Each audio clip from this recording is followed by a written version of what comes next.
and welcome to episode 143 of Gamers of the Lost Spark Podcast. That's right, we're back. We had a long break. Apologies for our long break. We've had a long break, but we are now back. Better than before, more handsome and ready to go. Wouldn't you agree, Stu? Well, I'm nearly a year older and I'm a bit more drunk since Christmas. But yeah, we're back and raring to go for a super 2019. Still pickled. Anyway, I'm your host, Antony Chesson, and joining me this week, you just heard these dulcet tones, joining me this week, it's the other spark on the pod, a man who every day is like CES. It's Mr. Stuart Burgess. Hello, how are you? Happy New Year. Happy New Year. Yeah, do we still do that now? I guess we do. I kind of have that thing at work. It was really funny at work. It was like people kind of like, since going back, it's kind of like, do you stop doing that the first day, or is it if you haven't spoken to someone, do you still do that? It's the whole kind of shenanigans of kind of the Happy New Year. I'm still on, well, I was still on Christmas. I only came back to work yesterday, and I had that as a day at home working in the office. So right. Technically, my first day back with my clients was today. So yeah, I'm still full of festive cheer and cheese and port. Nice, absolutely. That's a nice long break that you had. It was about I took 3 weeks away from clients, which was good. But it was more 3 weeks away from travelling around. So the week, let me think, the week before Christmas, I actually spent that at the office, trying to get this demo room finished, because it seems to be taking me a damn sight longer than I wanted it to. But then that's just me being picky with things. But yeah, I had a week up there. So literally, I left my house, drove to my office, which is about 5 miles away, maybe popped into the local town to do the Christmas shopping, but I just didn't really want to be driving every day for 2 hours to go to site to see a client, so did that. And what that meant, that was quite nice, because that was just chilling out at the office, doing some work, putting the business to bed, and then I stopped working on the Friday, I think it was, and then literally then Saturday, Sunday, and then you're into Christmas. So I didn't want to finish work on Friday, then Christmas be Monday, and then you're at that stage on Boxing Day where you're like, I've only just settled into my holiday and Christmas is over now. Yes, absolutely. I think the same for us. I mean, we had a couple of days off before Christmas. Unfortunately, poor Nicola was down with that cold that was kind of going around, so we ended up cancelling we were going to go away for a couple of days, but we ended up cancelling that. But what it did mean was that I could just relax and chill at home. We'd already done all of the Christmas shopping, all of the wrapping, all of that sort of stuff, so it was all done, which meant I could just relax, and Nicola wasn't feeling very well, so she was under a duvet playing games that we'll get to in a moment. She was playing games, and so I was just kind of like playing anything and everything that I could kind of get my hands on, especially a lot of stuff that was in Game Pass, and then just kind of played that, and I just really enjoyed it. It was really nice. By the time kind of Christmas rolled around, I was really relaxed, I was really kind of calm, I was really kind of chilled. It was lovely. So it was just, I like it. So I think next year I might do the same, kind of take a bit of a run up to Christmas, kind of take that off just to kind of get ready and get kind of really relaxed for Christmas. Apart from the after Christmas, which was quite stressful, wasn't it, where you were trying to rack up your achievements before the end of New Year? My God. Tell the listeners about that, shall we? So I ended up, it was hilarious. It was absolutely hilarious. I ended up getting into a bit of a Chivo battle with my brother-in-law Brad.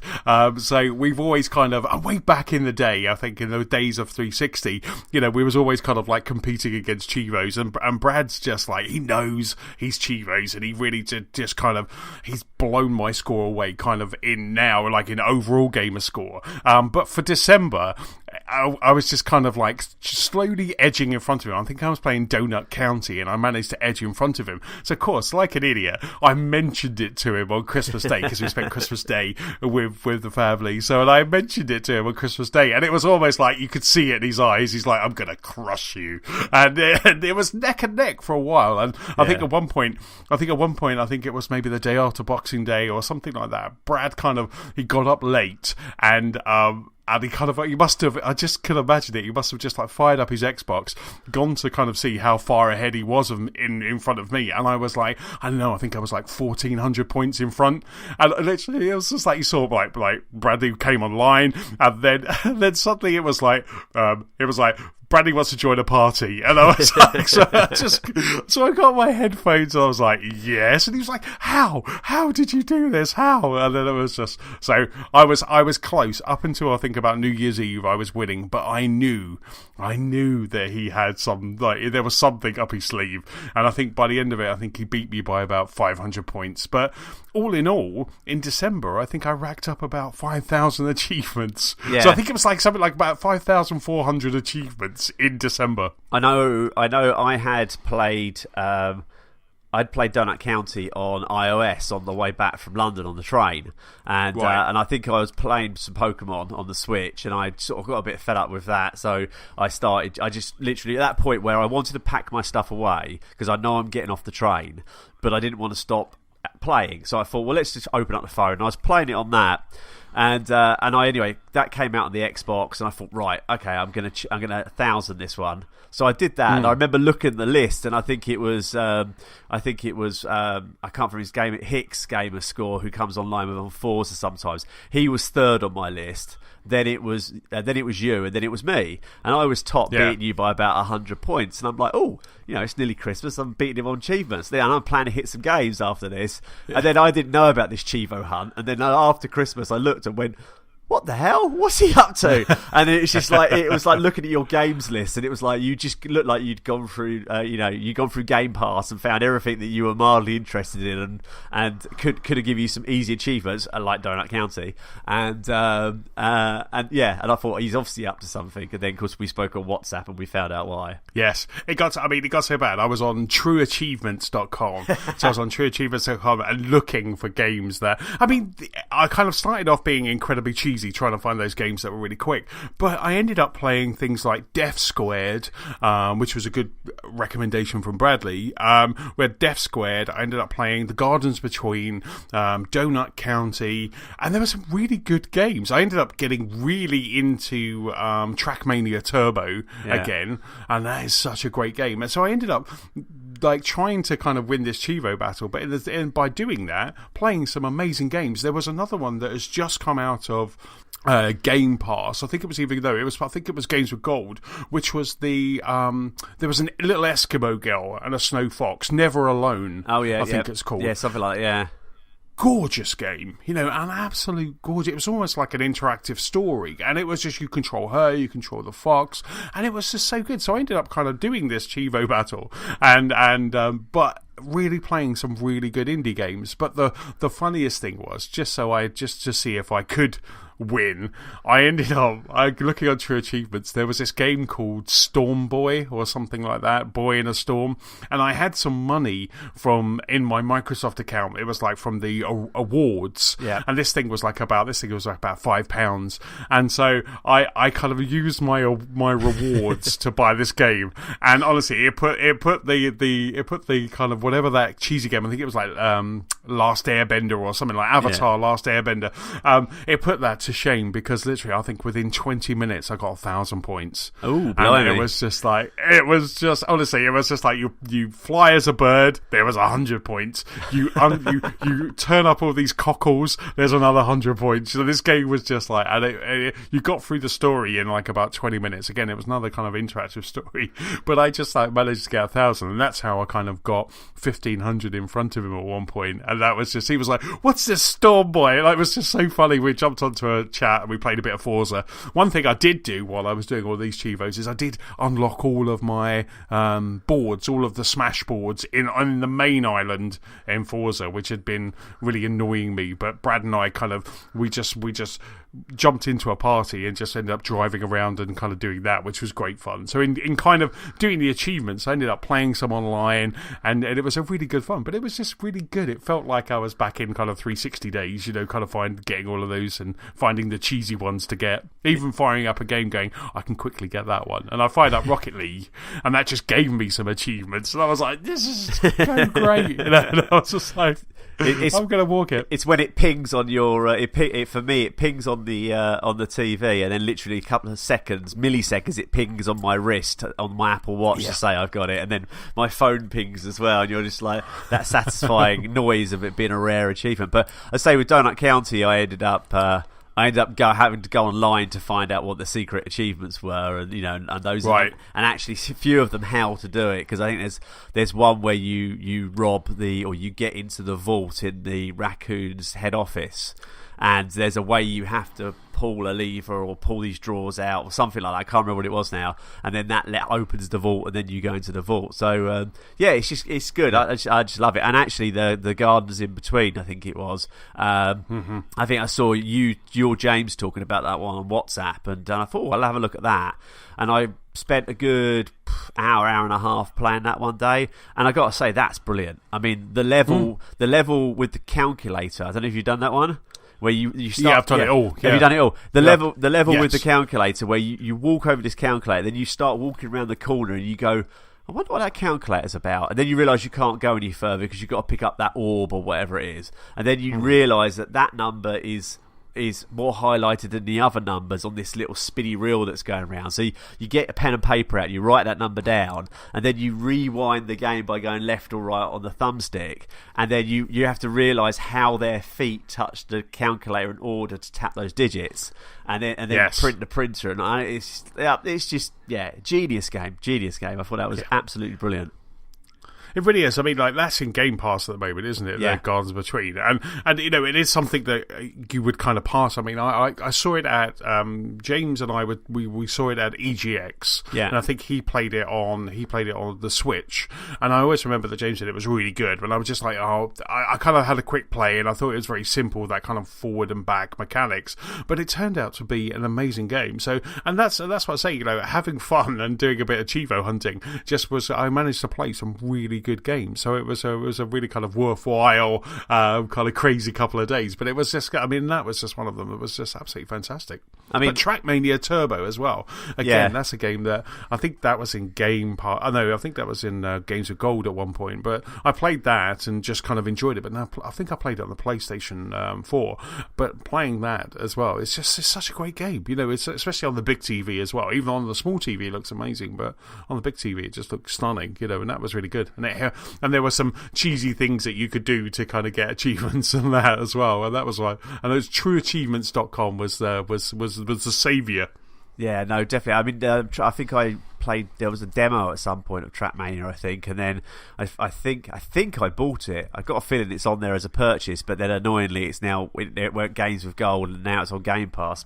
So I might have to jump back into that one. But I mean, it's not in my Game of the Year list, but one of the games that I've been playing, and actually, it whole stems from a bit of a backstory in respects of I needed a new computer for work because I needed one with a LAN connection rather than an Ethernet LAN connection into USB for programming for work. So I have entered the gaming PC network now. So I went out and bought myself a reasonably priced HP Omen. So and then I jumped into an Oculus Rift as well. So because they were doing an offer with that. So I've set that up at home over Christmas and was playing Beat Saber on it. I mean, I know you can get Beat Saber on the PlayStation. The PlayStation is up the office because I didn't have the room to play it here because of the camera.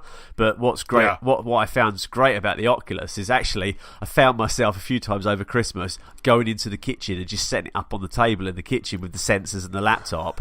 Not great when you punch the fridge a few times while you're playing Creed boxing. That adds extra realism to VR when you punch the fridge. But I've got to say, my love is back for VR. I mean, I'm really enjoying the Oculus. In a different way that I'm enjoying the Sony PlayStation. And also what was great about it was one of my games of the year, if the list had been longer, was actually Super Lucky's Tale, which I played on the Xbox.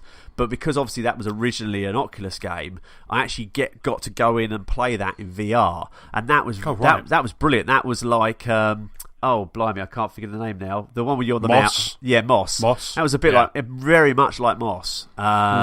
So you got to see the same game from two very different perspectives, and that was really good. But I've got to say, Beat Saber, if you've got any type of VR and you've not jumped into it, it is amazing.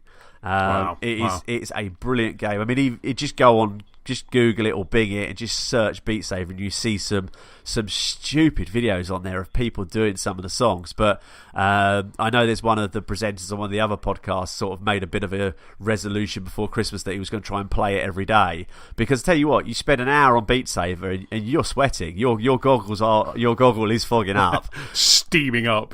But I've got to say that has been one of my highlights. Another one of the games what I've not put on my list, but that's definite one. So if you get a chance to play it, because that's brilliant, especially if you're on a bit of a New Year's resolution of trying to keep fit. Trust me, play that for half an hour in the day when you get up to hard level, and you'll be burning those calories off sooner than you can put them back on. That's superb. I'll tell you what, I've been really kind of I've been so close to setting up my PlayStation VR kind of all over Christmas. I was going to have a VR day. At one point I was going to have a VR day. Like, right, I'm going to have a VR day, I'm going to set it up. And I just, honestly, the time of entry into the PSVR, especially because I've got my PlayStation all kind of cupboarded up and it's in that kind of AV cupboard, that kind of getting that out and stuff like that, it's really kind of been a put off. And I've got Astrobot, Beat Saber, Tetris Effect. I've got like a nice backlog of games that I do just want to sit down and just kind of play a VR game. But right now I'm just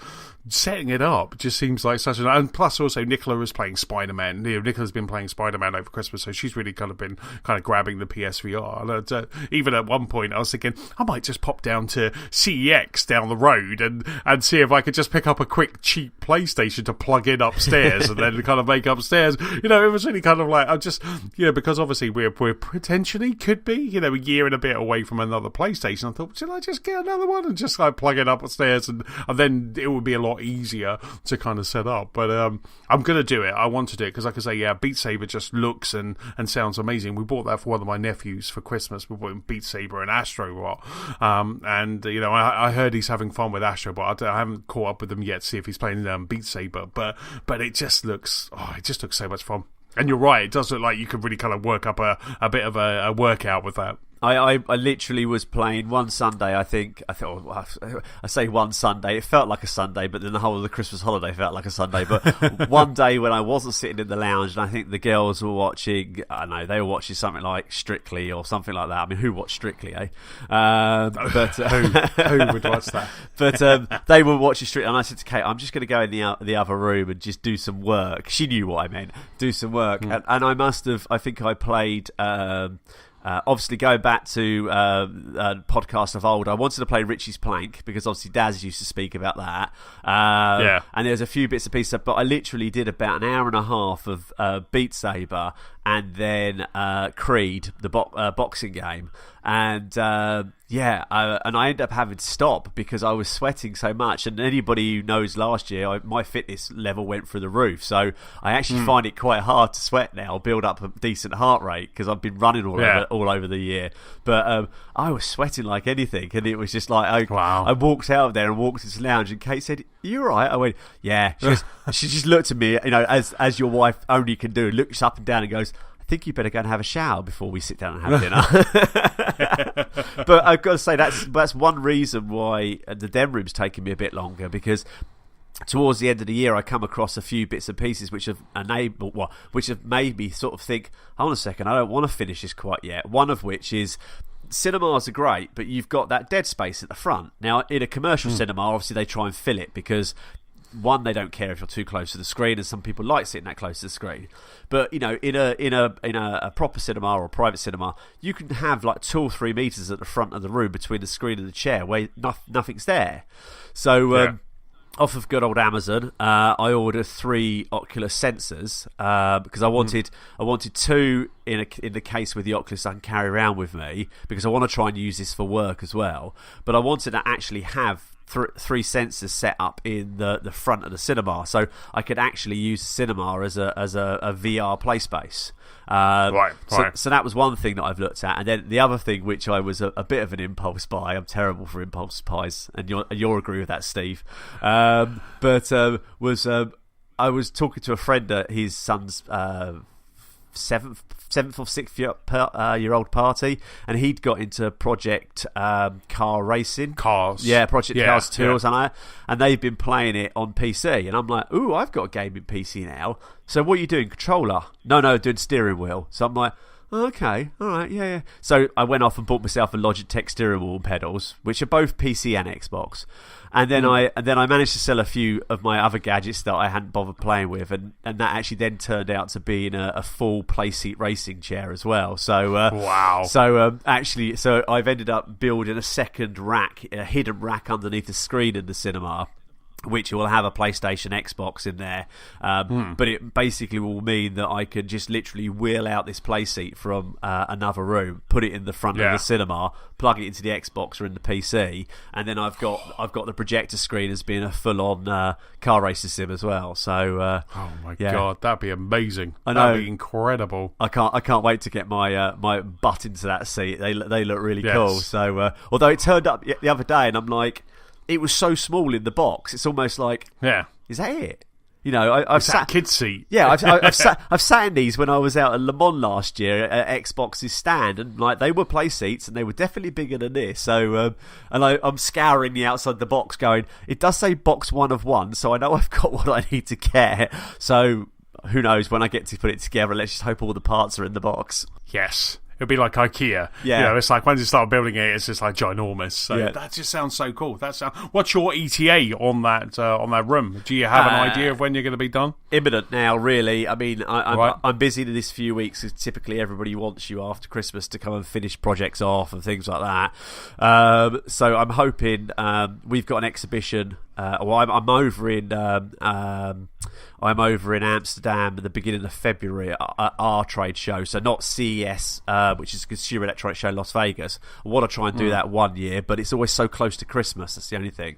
But we have ISE, which is the Integrated Systems Europe, which is a bit more sort of custom install. So we're going to that, and we've got a show. So I've sort of said Q1. I mean, the room's done. It's done. I've just got to paint it, put the screen up, put the fabric wall up.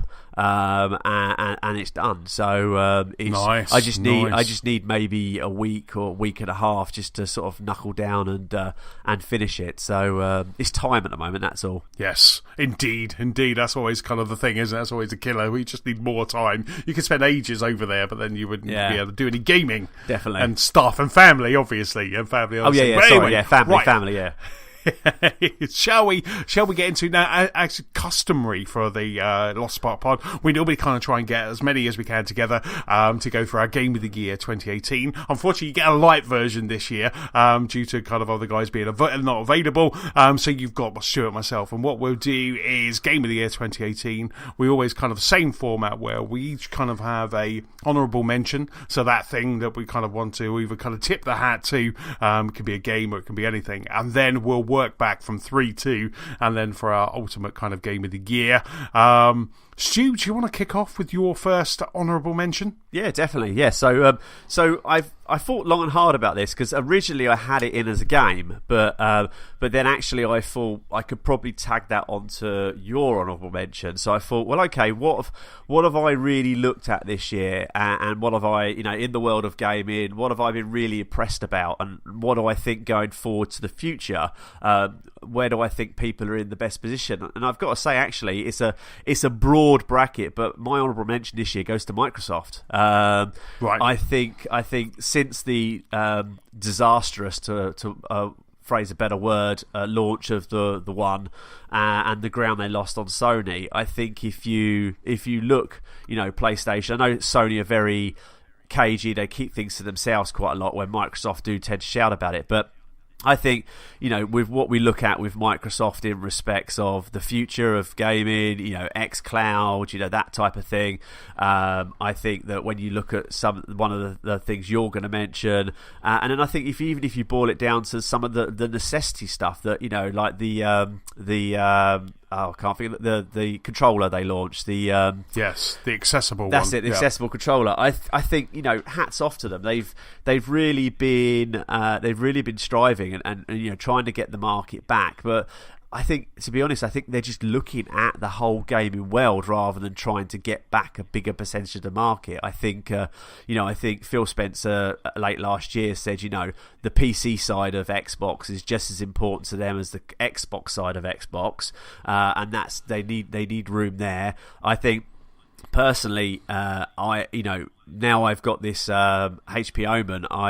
I was away at training in London for 3 days before Christmas, and I took an Xbox controller with me. Yes, I did buy another one.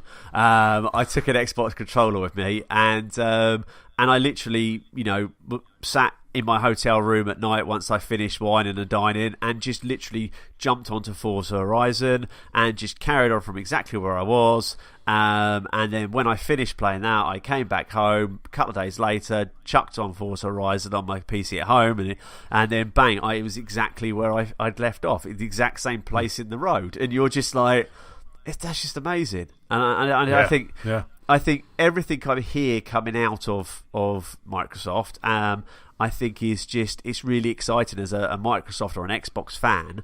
I think it's really exciting to see what the future holds, and then hats off to them looking at the adaptive controller, looking at all those bits and pieces. I think big pat on the back to them especially for last year.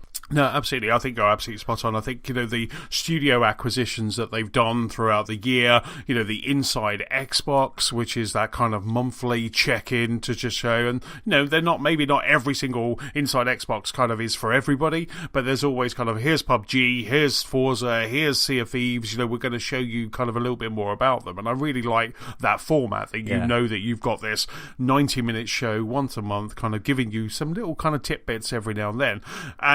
And all of those studios, they're really preparing for, like you say, either kind of like the future of gaming, the next generation that we're going to be getting into in the next couple of years. And I really feel that they're positioning for that. But I think, and Phil has been great. I think since he joined Microsoft, I think he's really kind of just really championed kind of gaming as a whole. And to see all three of them, all of the three kind of heads of Sony and Nintendo and Xbox kind of together at the Games Award, just seeing them standing there, I just think it's a nice environment to be. It's not kind of, we're trying, even though they are obviously want to be the better console, but it's kind of like, let's not just kind of throw mud at each other. Let's actually try and kind of, I still do feel that we're getting close to cross-platform. Yeah. I can feel it in my bones. I can just see that there's going to be a game soon that's going to be able to kind of do that, to do that cross-platforming, and and the Xbox One X, Dolby Atmos,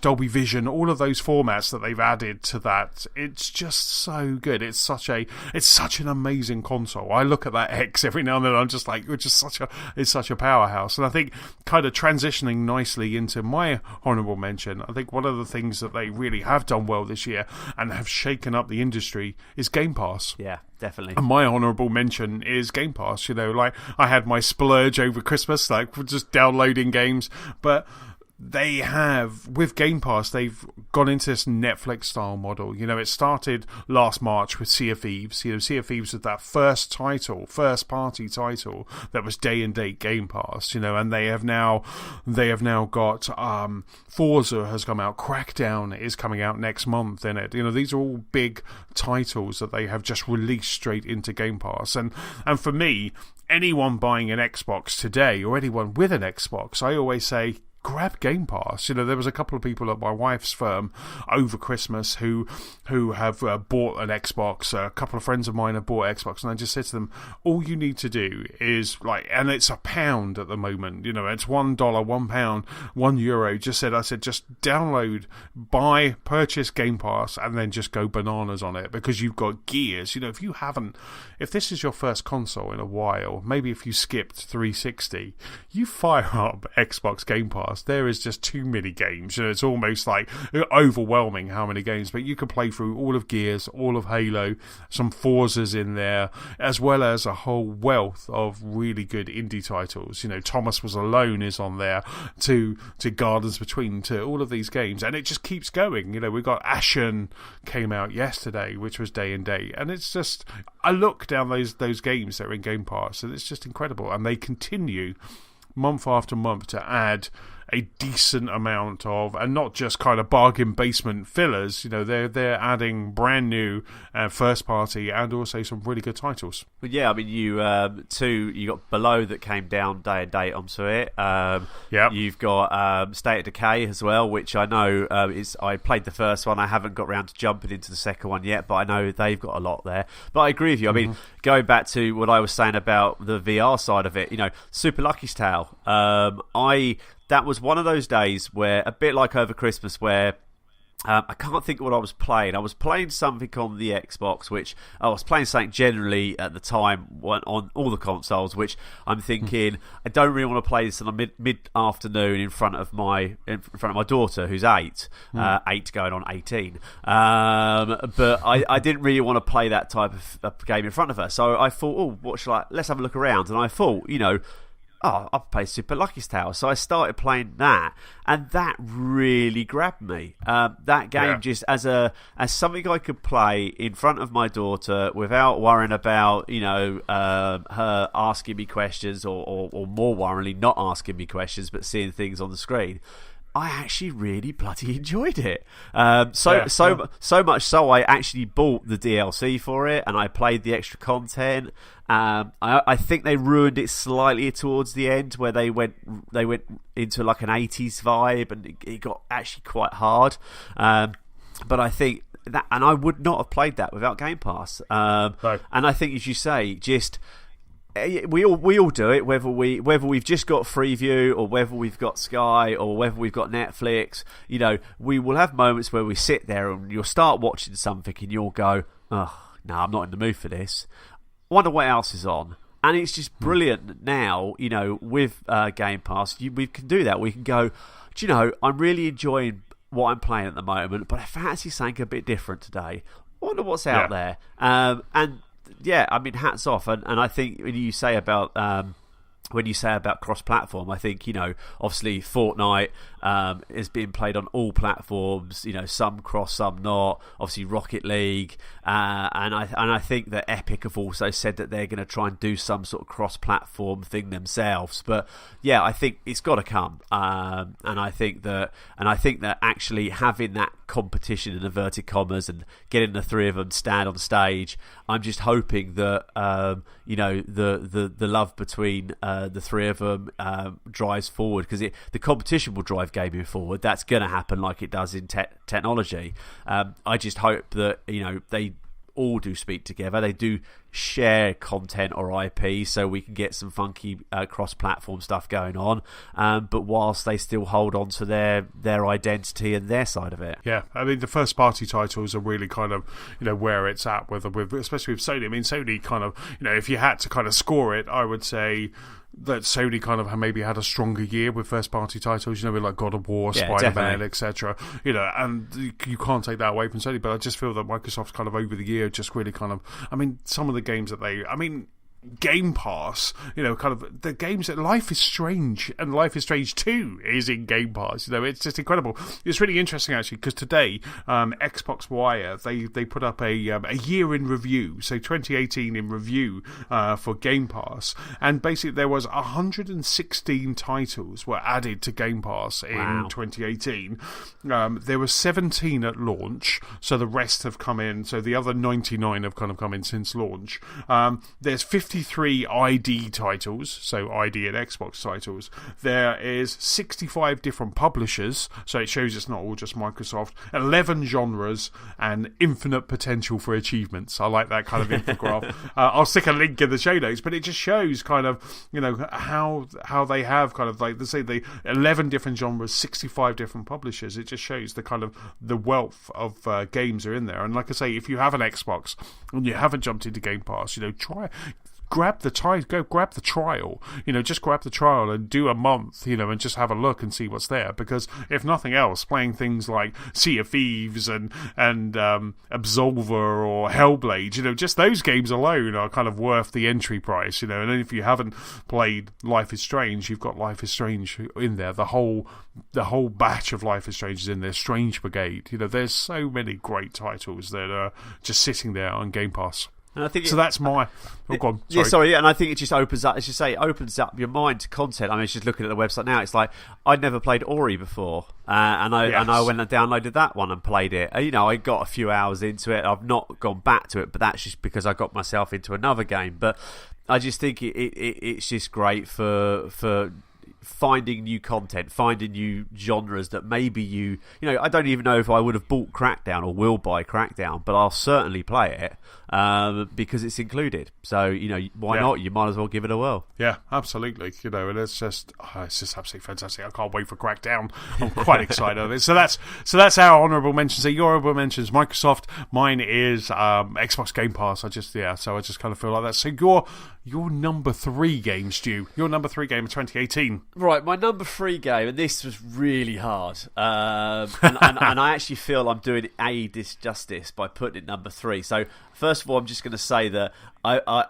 it is in a top 3 order, but I actually think that there is a gnat's whisker in between each game. So right, my number 3 is Forza Horizon 4. Nice. And if you're new to this podcast, go back to the one which was labelled something like "Two Old Men Talk a lot about Forza," because you'll know mine and Antony's love for Forza. But yeah, I mean, just every year they release a Forza game. The Forza Horizon are my favourites. I have got into motorsport on the last one, but it's just bloody genius. Yeah. I mean, we were all sitting after 3 going, how are they going to do better than this? And just like what you say, the fact that I on a Saturday morning, and I must admit, to do some of the boards, I did Google it, I did look at YouTube videos, so hands up there. But just to sit here and just go, I really need that board, and spend hours just trying to jump and get this board, and just go, I've got to find who else did it somewhere else, and then for them to drop the new content, Storm Island? That was the other one. Wasn't Fortune Island. That's it, Fortune Island. That was just, I started playing that, and I think both us knocked that out in a weekend, I think. I just couldn't put it down. I could not put it down. So, yeah, I mean, fantastic game. It's still a Sunday morning, I just want to burn a bit of rubber. I need to get online a bit more with the guys and play it. But yeah, it's a phenomenal game. So it was always going to be in my top 3. Yes, definitely. I thought long and hard about kind of putting it as my number 3. It's not there, but I thought long and hard about it, and I really did kind of get myself in a bit of knots. And I do feel that when the game came out, the competition that builds up, the meta competition that builds up around Forza, who gets the most boards, who drives the most roads. We won't talk about that. Stu. That one. That's one of my favourite bits of last year. Whatever. So finding all the roads, as well as the online stuff, and I kind of feel that for 3, Forza Horizon 3, there was something around that. We spent a lot of time online, we spent a lot of Sunday nights, and that never happened this time. And I think for me, that was the kind of one thing that edged out Forza. It was almost us. We edged out Forza on my list because, like I say, between kind of like my top 5 games, we're only mentioning 3, but my top 5 games, there's nothing in between these games. There's nothing. But I think Forza Horizon was an incredible game. Like I say, Fortune Island is amazing, and I'm still, even this weekend, I'm still jumping back in. I'm still doing the weekly, because I'm loving these season changes. I'm loving the Forza-thons, and I just jump in, I do a Forza-thon, do all of the monthly stuff, and then I'm out, and I'm like waiting for that next piece of content. But you're right, and I think what we need to do is try and get online more to kind of keep that kind of, because that was I think the times we've done it was just so much fun, so I do think it's kind of, we need to kind of get more of that, because it's just, and it looks stunning, it looks on my TV, kind of in like 4K HDR. It's breathtaking, it's an absolutely amazing game. I mean, I've never played a game before where I've just ground enough money to buy a castle. Just because I wanted to buy the castle, because then I got the achievement for buying the castle, but then that popped the last barn find, so you got that achievement as well.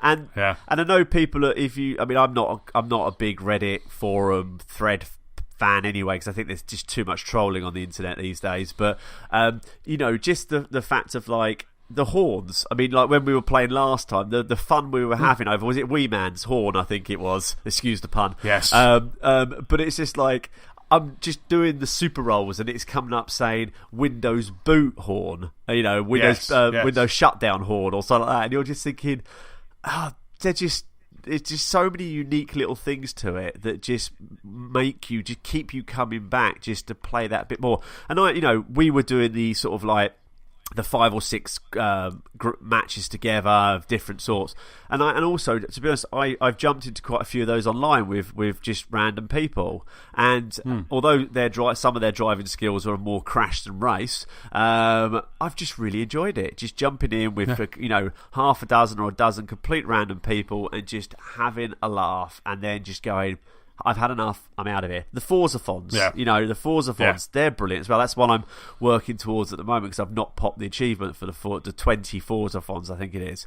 But even they're great. I mean, who would have thought just driving to and forward for a speed camera to get like 1,000 miles an hour as a collected thing would 10 minutes of fun that you just do. I can do that now. I'll go and do that, and then I'll go back to doing what I was doing. Yeah, absolutely. And I do feel that the season change, even though you kind of, when you first saw it, you're like, oh, that's a bit of a gimmick. It really isn't a gimmick, because I've been trying to get an achievement where you've got to go 258 miles an hour in a Bugatti Veyron or something like that. And because it's winter at the moment, I just cannot do it because the roads are slippy and the roads do change. And there was a few things I was trying to do, and because the roads were so slippy, I just couldn't do it. There are things like, okay, I've got a speed thing I need to do here. I'm just going to do that when it's spring. I'm going to do that in spring. I'm going to wait until springtime. I'm going to do that. And it's just, I just love the fact that you have this change, and it looks incredible, and it just looks amazing, and it's just more than just an aesthetic, but it really does kind of,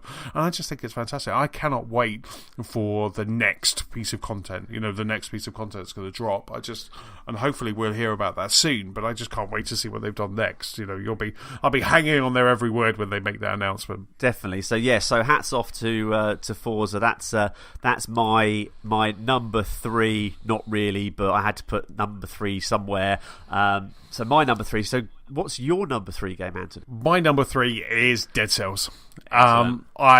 I absolutely love Dead Cells. It was Matt's fault. Matt kind of just got us all onto Dead Cells. Said, "You got to play Dead Cells. Got to play Dead Cells." And then I kind of fired it up, and it was one of those games where I was like, "Okay, Matt says this is good. It's going to be good. Let me play it. And I just kind of kept playing it, and it took a while, but then suddenly it clicked. The kind of the format, the, not grind is the wrong word, but the format, the way that you play it all just clicked. And I haven't beaten this game. No. I've come close to beating. I've had some really good runs, but I have not beaten it. But I just love that game so much. The combat, the weapons, everything about it, the mix-up of all of the different enemies, the way that you need to think about it, the challenges that you have of trying to get into one of those kind of quick rooms before the time runs out, because you'll have more orbs, and more orbs mean that you get a better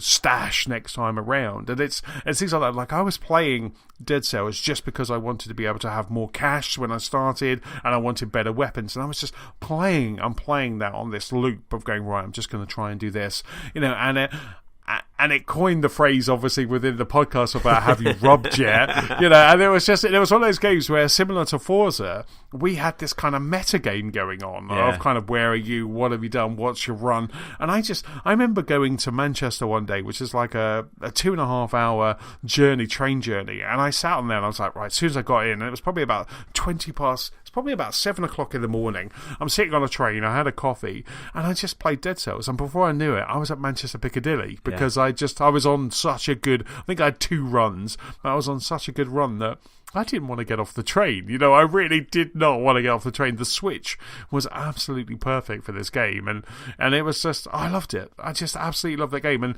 and just that, and the kind of meta game around it, and the feeling that you got, and the combat in that game. I just thought this was a game that was made by people who love games. This was a game that was absolutely had fun with it. They loved it, and there was even little bits of story and little kind of ad hoc kind of little kind of nods to other games. Nathan Drake was in there, and there was some really interesting bits. And even that aside, this game was it was absolutely fantastic. I just loved it. Did you played it as well? Didn't you? Yeah, jumped into it. You were playing on the Xbox. I played on the Xbox, yeah, because when you wake up in the morning or if you're at work. And you just your phone buzzes and all you can see is I've learnt how to rub, and you're like, what the hell is he talking about? And that just got me intrigued, and it was just one of those things. I think it was a Saturday morning, and I think my daughter goes to dance on the Saturday morning, and I didn't have any work to do, so I downloaded it on the Xbox, and yeah, I quite agree. It wasn't a grind, but you were, sometimes you'd go in there, especially at the beginning, you'd go in there and there was a few times right at the beginning I'd be like, this is just bloody stupid, I can't get anywhere. And then you'd just get a little bit further the next time, and then you'd have a really good run and you'd be like, ooh. But then you wouldn't get a really good run again for a while, and you're just like, but why? And it's one of those games, it's one of those games where it's like the Gardeners Between, where it just makes you think, and you think and think and think, and then all of a sudden you go, what about if I do this? And the fact that every time the map was different, but it was different but the same. It was weird like that, but I honestly can't remember how. I know I got far in it, and I know it got very, very frustrating at times. And then I think some other games come out, so I put it by the side. But I think, definitely. And the fact that it was a side scroller, it wasn't gloriously looking graphics, but and I think that's you're dead right. It was a game made by gamers for gamers. It wasn't bells and whistles. It was about gameplay, and I think they hit it. Even I let my daughter play with it because it was a bit pixelated, and she's 8, she knows what blood and gore is, but I even let her play it, and she was starting to get the eye of addiction. I'm like, nope, you're not playing that anymore. But she would sit there and watch me play and go, why don't you jump up there, Daddy? Why don't you go down that way, Daddy? And but yeah, brilliant game, absolute brilliant game, and makes me want to jump back into it talking about it. Yeah, it was one of those games where I experimented with the mix-up that I wanted to do, like what powers I wanted to increase, because obviously every time you got through a level, you were able to increase certain things, and it was one of those ones that really kind of made me think about my loadout. Where normally kind of when I'm in a game, apart from maybe Resident Evil, you don't really think too much about your loadout, but this was really kind of making me think about what I needed to do, and I do think that every time I died, it was my stupid fault that I died. It was like, I was like, why did you do that? Why did you take that risk? Yeah. Why didn't you? And that's kind of how I felt every time I died. And it's one of those games that took you from feeling the feeling that you had at the end of a run to the start of a run was just, oh my God, it was like just pulling the brake. It was like driving 150 miles an hour and then just pumping the brakes. And it just like, it was because you were at the end of any run, you're thinking, I'm unstoppable, I've got it, it's going to happen this time. And then you die because you did something stupid. And then you start again with just like really mediocre weapons and things like that. It was just, but there are some times where you just get the right, because for me, I think I was kind of very sword and a bow. Yeah. I tried shield for a bit, but I couldn't parry very well. So I had a sword and a bow, and there were some times where you had a really good sword, a really good bow, and it was just like, this is it. The excitement that I had coming back from London or Manchester, kind of going, oh, I've got it, this is it, and I never did do it, but it was great, and it was so good. And even now, every now and then I just jump back into it on the Switch, because that's the great thing about the Switch, it's just there. So I jump back into it on the Switch, and it's phenomenal. It's such a great game. Yeah, no, definitely. It's definitely one of my games of the year if the list had been longer, because I think my list I've tried to make up of things I've had fun with, and what I've really put time into, and what's grabbed me like a good film or something like that. And yeah, that one I was a bit like, what are these guys talking about? But it was one of those things that when I wasn't playing it, I was thinking about playing it. Yes, absolutely. So what is your second game of the year? Well, for 2018. It definitely goes with the last thing I said, which was when I was not playing it, I was thinking about playing it.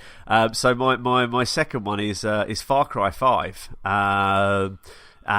It probably would have been top of my list until what I've been playing over the festive period, which we'll get onto. But I just loved it. I mean, I like the look of it. I saw a few things about it. I'm not a big, first play review. I know, like, I was listening to a pod today and they were talking about the whole of one of the games that was coming out soon, the Disney one. Can't think what it's called now. Kingdom Hearts. Yeah, I know the whole of that's been leaked or something, and it's just like, right. I don't read reviews like yourself. I don't read movie reviews. I don't go looking online for what people thought about this game, what people thought about that game. But I happened to just watch a few things. I think there was a BBC documentary about, how they were doing image capture, and they happened to be at Ubisoft, and they happened to be talking about Far Cry 5. And I saw a few clips of it, and I thought, I'm going to play this. I've not done a Far Cry before, and I just really got into it. I thought the cutscenes were really good. The map was just was vast, but it was broken down nicely into sections. You had the unique achievements, like the achievement for tenderizing a cow with a ball with your bare hands, and I just thought there was a good story there, and I thought that it was one of those games which I just found myself wandering around the landscape doing the sub things.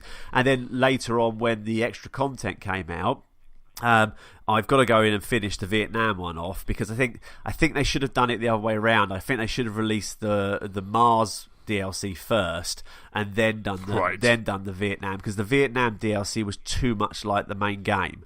But I just I think I've got a feeling it was 90 odd hours I spent in that game. I think I know it was my longest played game of 2018 when we did the old Xbox your game in year sort of thing, and I just loved it. I just found it was really good story, good graphics, and the DLC just kept me back in, and I just thought it was a great game. Fantastic. Do you think you're going to jump into, is it a New Dawn, which is the kind of the new one, or no? Pre-orders as soon as it landed.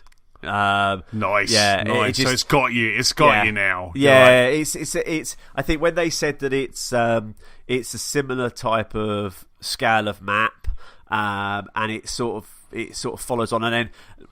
I didn't see one of the reviews, but one of the reviews that said about it. But right at the very end of the extended clip, when they did the longer clip, was it the Game Awards they showed it in? I think, I can't remember now. I think so. Yeah, there it was. Yes, because right at the end of that was the last very scene of it was the main villain from the main game. And everybody seemed to not mention that, which I thought was weird, because the way it ended, it was the way one of the endings ended, it was like he was still very much involved in it. So right. I'm obviously thinking that he's still going to be in it, which that sort of got me straight back into it. I'm definitely jumping into that one. That's going to be one of my games after the one I'm playing at the moment. But I just loved it. Loved every minute of it. Fantastic, superb. My number two is again a kind of back to kind of what you were talking about earlier. I think my game of the year is similar to when Forza Horizon 3 became kind of my game of the year. It's one of those games that I play a lot of, have fun, and also play with lots of different people. It's that kind of multiplayer that I kind of really like. Just jumping in, not just shooting each other, but just having a laugh in the game, around the game, and kind of also while you're kind of playing the game. And so my number two is Sea of Thieves. It is just absolutely. I jumped into the betas, maybe even the alphas. We can probably talk about that now, where before it was like, don't talk about the alphas. But I jumped into the alphas and I jumped into the betas, and I'm just really kind of seeing this game unwind, and I just, obviously James is part of the Sea of Thieves team and has a big input in that, and playing with James as well has been kind of one of the highlights, because when we first started playing it was almost like they have made this game, and James and the team have made this game, but what I was seeing was like kind of James going, oh wow, they're doing that, oh wow, they're doing this, and also kind of him, I think where James is obviously kind of in one side of the development, there's some stuff that he hasn't even seen before, so you were kind of almost seeing him play test it as well at the same time, so that was kind of one of like an extra element of fun that was just kind of in it. Obviously it's well documented that I'm an excellent anchor man, and I can drop an anchor kind of when we are on the shore, but it's just one of those games where we there's a group chat that's kind of going together, and we even created a spreadsheet where we created a spreadsheet where we had too many pirates, so we created a spreadsheet, we kind of based a meta game around it, and it's just all of those things that we've played in this amazing, incredible world. I've kind of played it solo. I've played it with my wife. I played it with my nephews. And one of my nephews, William, was terrible at it, and my other nephew, Ed, is awesome at it. He's absolutely fantastic and still plays it now. When I went over at Christmas, he was telling me about one of his friends is now a pirate legend, and and he just absolutely loves it. And that was a really fun afternoon playing with my nephews and kind of playing that, and then obviously in a larger group, just sailing the seas and doing what we were doing, and also the content that has kind of come out since it launched in March. It's incredible. The fact that Rare they love this game. You can see that it's a labour of love, and they are constantly just updating. We've had all of those different items, those different content drops that we've had, and they've changed things up, and so you jump in and not as overwhelming as something like The Division or Destiny, where you jump in and go, okay, what's happening now? Why is the Sea of Thieves is kind of like, right, you've got this content now, you've got to do this, and it just really eases you into that change, which I think, again, I'm tipping the hat because it's number 2, but we need to kind of congratulate Rare on doing that. On when you've been away for Sea of Thieves for a while, you come back in and you're not overwhelmed by it. Your crewmates can get you up to speed very quickly. It's like there's flags up there, and we're now in and that sort of stuff. And we've done skeleton ships. I still haven't done a Kraken, which is bizarre. Every time I'm in, I still haven't come across Karen the Kraken. But there's things like that we have a Megalodon, we have a Kraken, and there's all these Skull Islands. It's a game that just constantly gives. And talking about kind of how amazing things look, Sea of Thieves is probably, apart from my number 1 game that won't surprise anyone, but apart from that, it's probably the most screen captured I've ever done, apart from my number 1 game, which has had a lot of screen capturing, but it's kind of, I just stop and just go, that's incredible. I mean, they don't have a photo mode because I don't think kind of photo mode would kind of fit with the game, because the last thing you want is, you're being attacked by other pirates and you've got someone going, I'm just adjusting the hue and the saturation and doing all of this. Thank you, James. Really go, but it's just, and also because everyone would hate me, but it's also just you sailing on and you can see a big cloud or a sunset or a sunrise, and the game just looks absolutely stunning in 4K HDR. It's just, it's glorious. It really is this is what next gen kind of consoles should look like. This is what games should look like. And the sea is incredible. And one thing just over Christmas, I was kind of had a bit of a solo sail because I kind of felt like I really needed to kind of do a bit of sailing, and just listening to all of the different sounds. So I had my headphones on, which was kind of one of my gaming resolutions of last year, which was to listen to more games. And I had my headphones on, and you could just hear the waves and the cracking of your ship just creaking and cracking. And it was amazing. I just had a sail, done a couple of missions, and I was just really, really loved it. And it's just fantastic. So Sea of Thieves is easily my number 2 game. If there wasn't a superhero game out, I've given away my number 1. If there wasn't a superhero game out, it could have easily have been my number 1, but Sea of Thieves is just easily kind of my number 2 game of 2018. I can see you. Why have I now got a picture of you laying in bed with your headphones on, listening to waves and cracking of ships and just...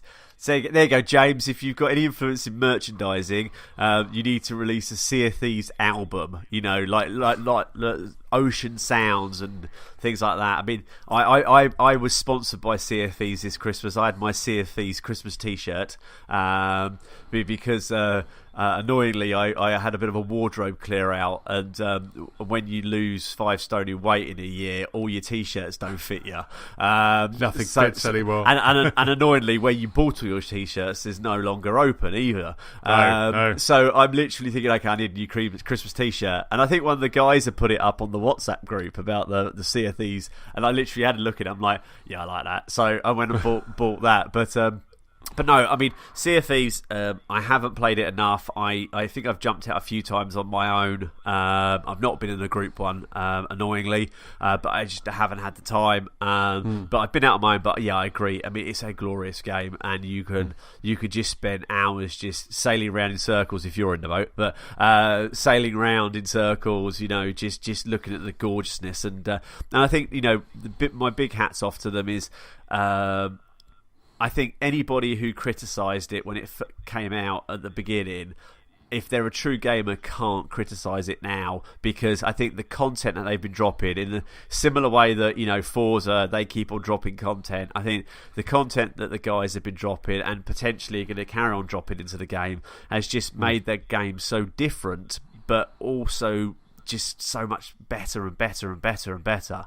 And I think that's the future of gaming. I think people want that refresh. They don't want to just play that one game now, and they want that content drop, those new skins. And I think you just got to look at something like Fortnite to see how much money they've made just by selling skins. I think that's what people want, and I think hats off to some of the studios, and especially to Rare, that they keep on throwing out that content, which is just absolutely beautiful.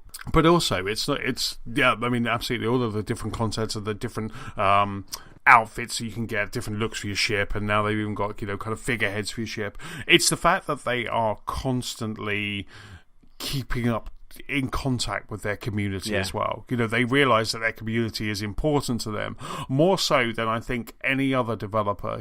Destiny has a kind of has a content drop every now and then. There's a video of here's some new stuff, but Joe Neat from the Rare team, I think he's the executive producer of Sea of Thieves, he is front and centre every month on a YouTube video explaining where we are. If there's been any problems, he's he's closing that subject off. He's saying what the improvements are, what the next kind of content drop is. I've never seen a studio be this connected to their community. You look on Twitter, the Sea of Thieves are always talking to their community. They're always kind of like it, and also the community around Sea of Thieves. There's some people making some incredible stuff. James occasionally will kind of retweet someone whose name kind of escapes me. I think her name's Lizaroo, and she had some of the stuff that was in the Herbert museum as well. And there was some stuff there. She'd made a lantern. She's made, it's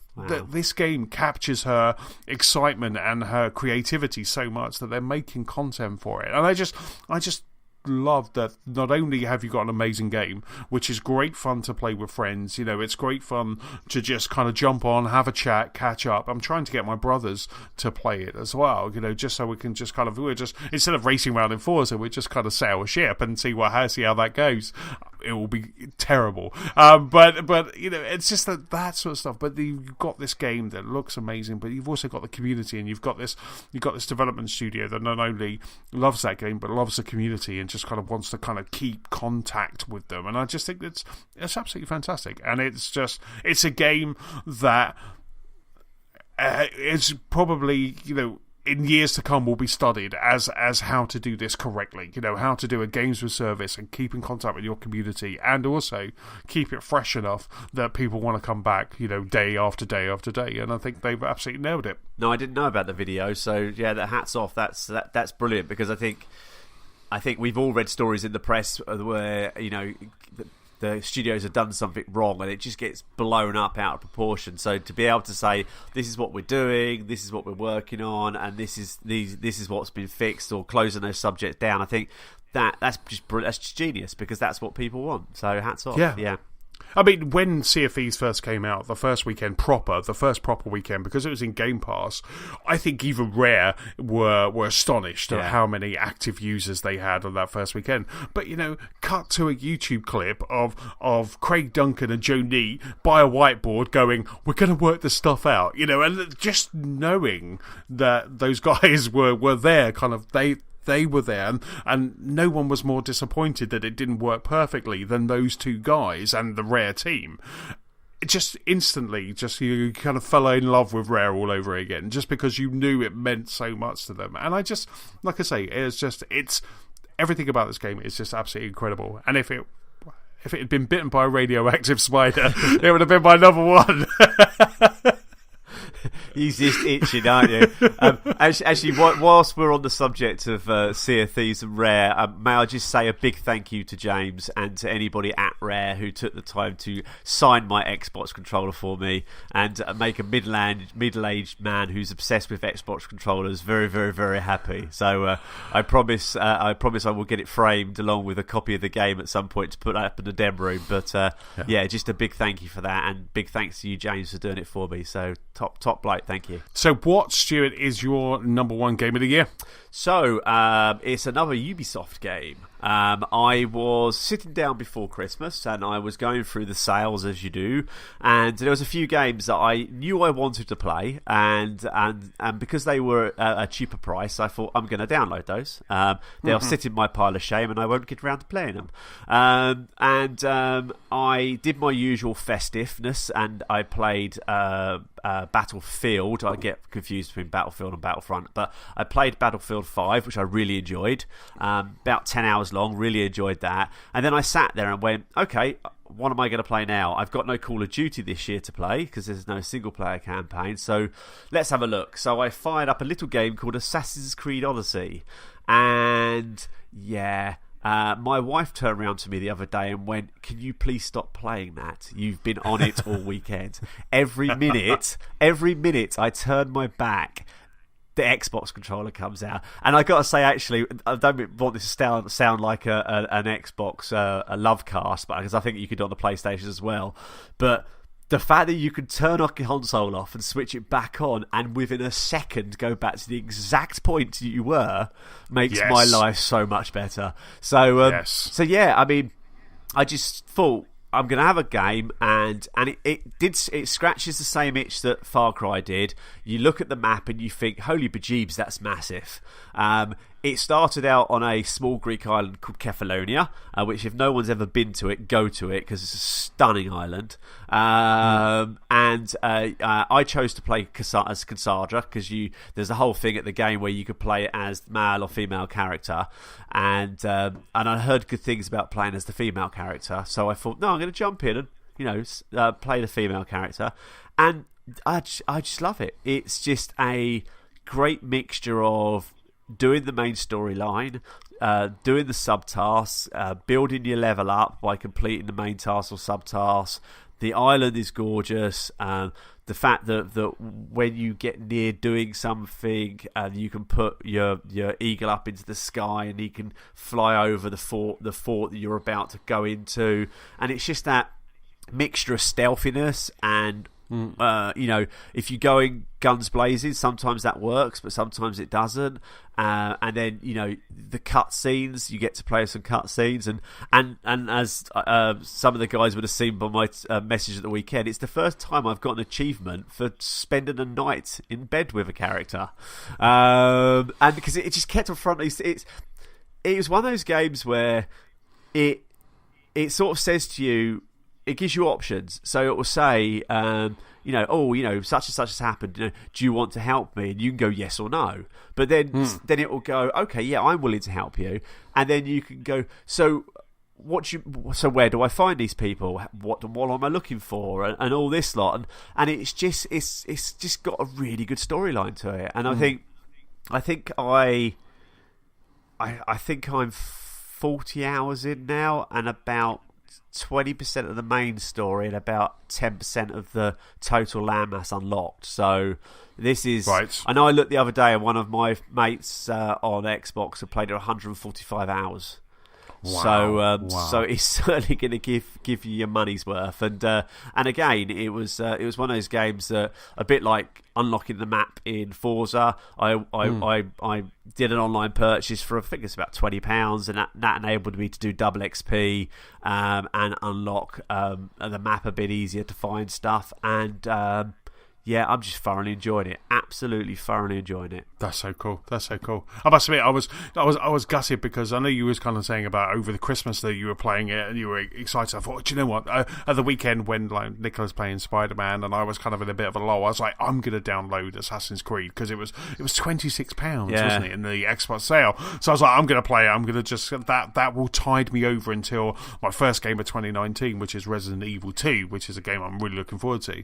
And I thought, that's going to tie me over. So I went in and it was back up to £57 or £56, and I was like, oh damn it, I've missed it. So I ended up playing Batman Origins instead. But I ran upstairs, added it to my Boomerang account, and this was on Sunday afternoon, and it turned up today. Oh, cool. So before I went to pod, I quickly fired up the Xbox, stuck the disc in, because it's obviously got to install and patch. So I thought I'll stick that in so I can kind of have a bit of a, because I've got 3 weeks, 2 weeks and change until Resident Evil 2 Remake comes out. So I'm just kind of looking for something to kind of, like I say, Nicola's playing Spider-Man in a big way. So I'm relegated to the smaller TV, but I'm playing it. But I did run down to my local CEX on Sunday, and I got Batman Origins, Arkham Origins, which is a game that I think I've said before on the pod I never finished. So it's the only Arkham game I never finished. So I'm playing that, which is a 360 backwards compatible game. So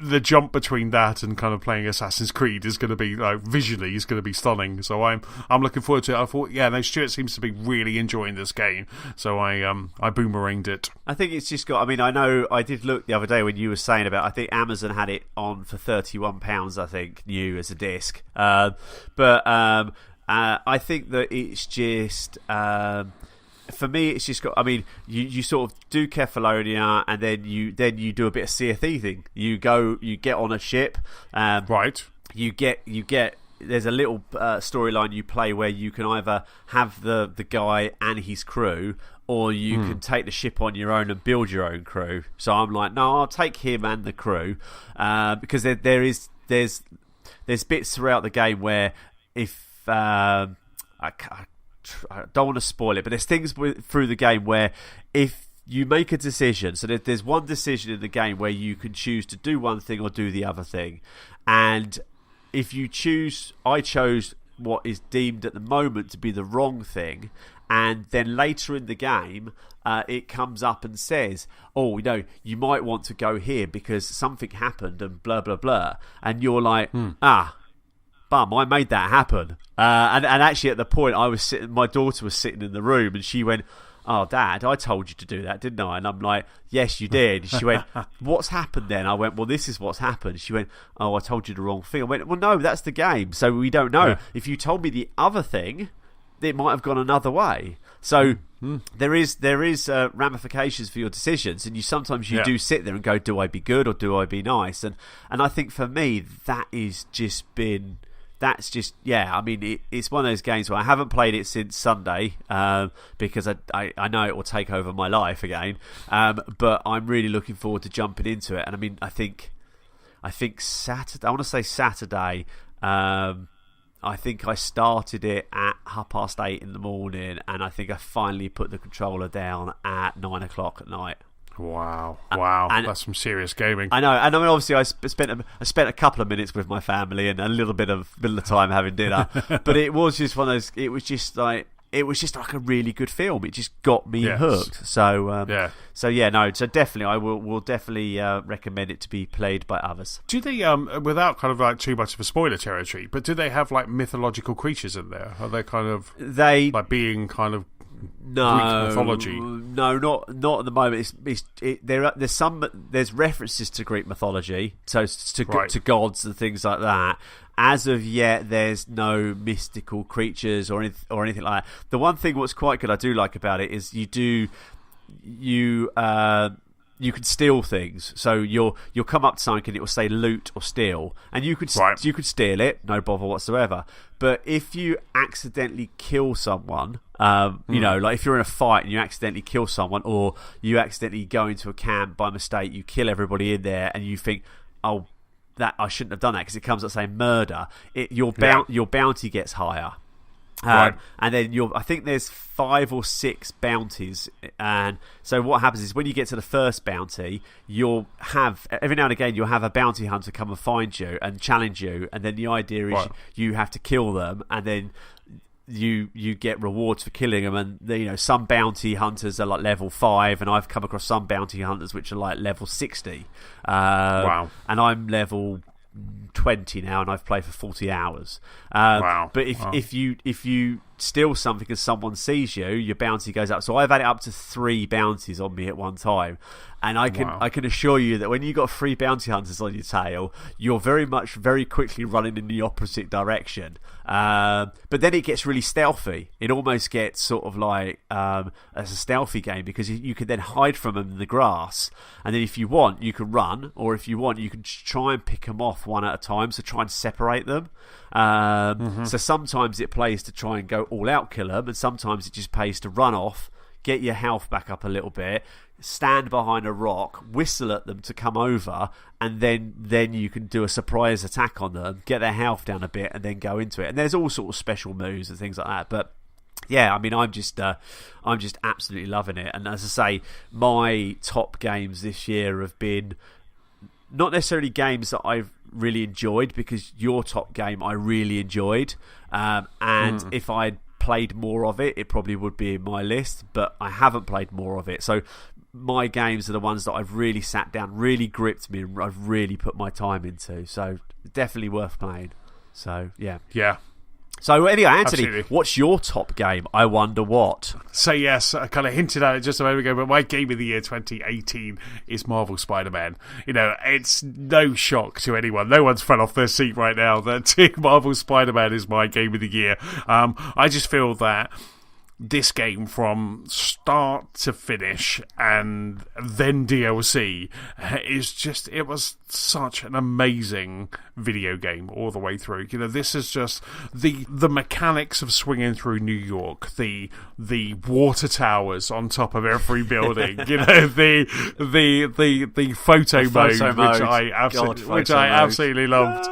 You know, but this game is just. It was just amazing. It was just absolutely incredible. It was just the feeling of the thrip to coin the phrase from Into the Spideyverse, the thrip and release of just swinging through New York was just incredible, to the point where I think I fast travelled maybe once to get the trophy, even though no one cares about trophy, but I just fast travelled once to get the trophy, and then the rest of the time it was like you got to go across the map, and it's 1,500 meters away, and I would just swing through New York, you know, stopping every now and then to do a crime, and to just kind of just continue going. And I just absolutely loved that mechanic, to the point where I would find myself just having a gaming session for maybe half an hour, 40 minutes of just doing that, just swinging around New York, doing a crime every now and then. Or when we first started playing the game, which was just getting all the backpacks. You know, my thing was, when I started the game, even though there's an incredible story, I'll get to it in a bit, but the fact that you could just swing around every single borough in New York, and then you just had to unlock the police tower, and then you had the locations, and then you had the backpacks that you just needed, and each one of those backpacks and each one of the locations, there was just something there. It was just like there was a little bit of Spider-Man in every single one of those. You know, you'd have some Marvel things like Jessica Jones, alias Detective Agency was there. Your Foggy Nelson, you know, Nelson and Murdoch, lawyers was some, and it was full of that. And as a comic book nerd, it was just pure delight at seeing all of this stuff, to the fact that, like I say, once you unlocked the backpacks, all the backpacks had like a little chopski that was there, and even though you kind of had to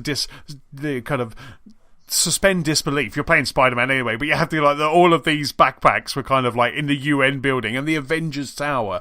There was a backpack. Why wouldn't have someone found that backpack? But anyway, I loved it. I absolutely loved just kind of doing that, and by doing that, unlocking new moves, unlocking new skills, and then it was to that point where I'm kind of swinging around New York, doing the backpacks, doing the locations, and you can tell the game is just desperate for you to move the story on. You know, it's like you get a call from MJ going, I really need to see you now, and it's just like, Peter, we're going to see you. You know, it's just like, I'm busy, but there was something that I just loved about doing that. And then kind of then just as you're opening up each of these sections of New York, you would then just going to get more and more, and as the story progressed, the things in each one of those sections, there was more and more of those, and you're unlocking more, so it didn't overwhelm you, where sometimes I get incredibly overwhelmed by the likes of maybe Far Cry or an Assassin's Creed has done it for me before, where it's just like, okay, we've got you through the tutorial, here's a whole bunch of stuff, and I'm like, oh, I don't know what to do, where Spider-Man just kind of really did just give it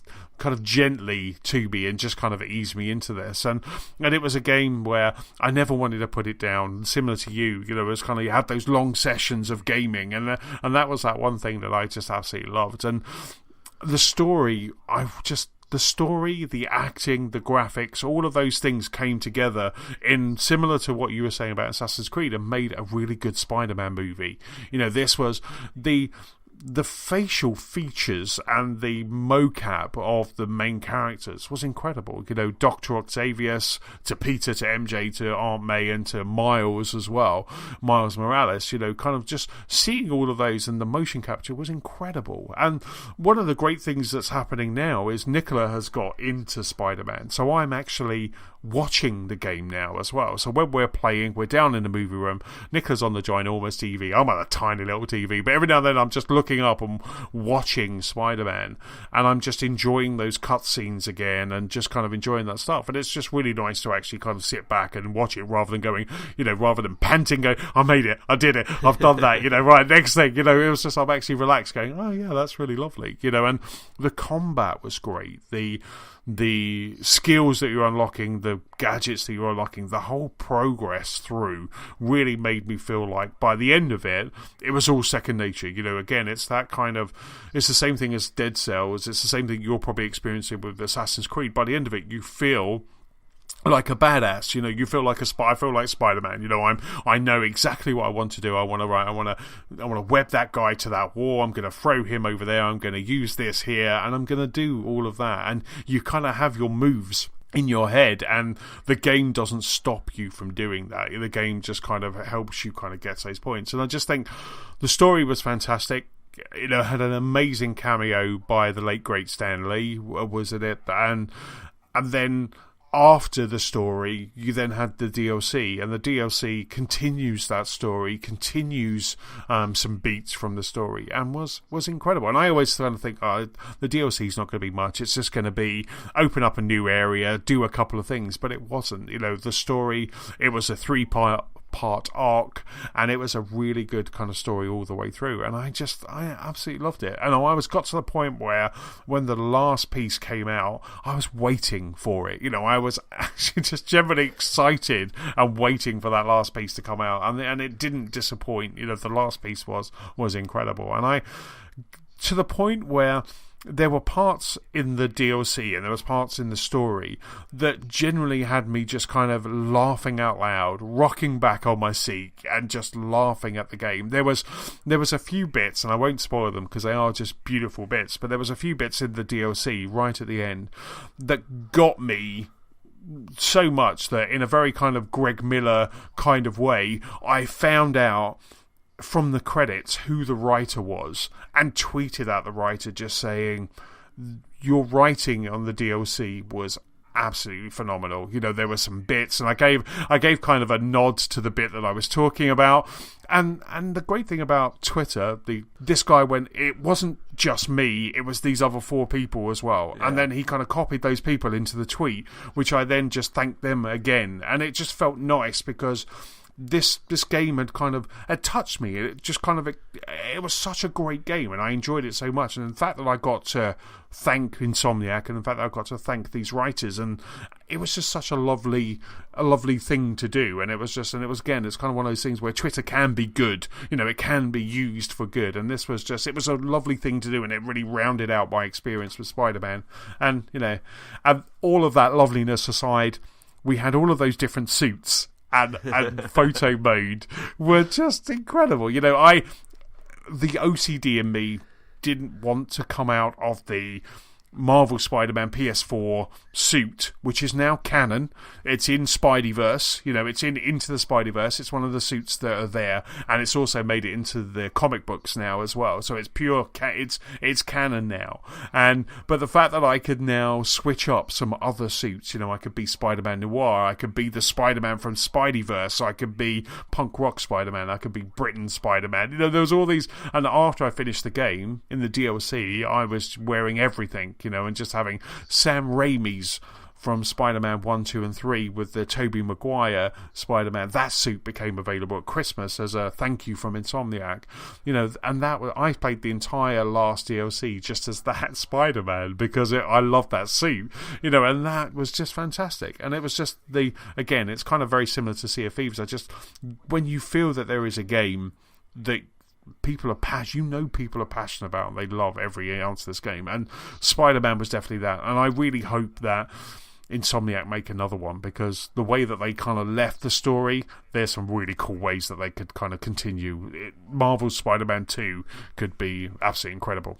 I'm 100% with you. I mean, I can't think how long I played it now. I played it for a good time. I'd probably say 5 or 6 hours. But yeah, I just really enjoyed it. As you say, when it opens up, you're in a small section. You go and do the backpacks. You can just swing around, and I started to do the Fisk construction grounds. Yes. And I found them quite good because it was very much like they were a learning experience. And there was sometimes where I went in and was like, I got my ass whooped, and I'm like, okay, so what did I do wrong there? And you're thinking, okay, if I go in again, I'll do it with this, or do it this way.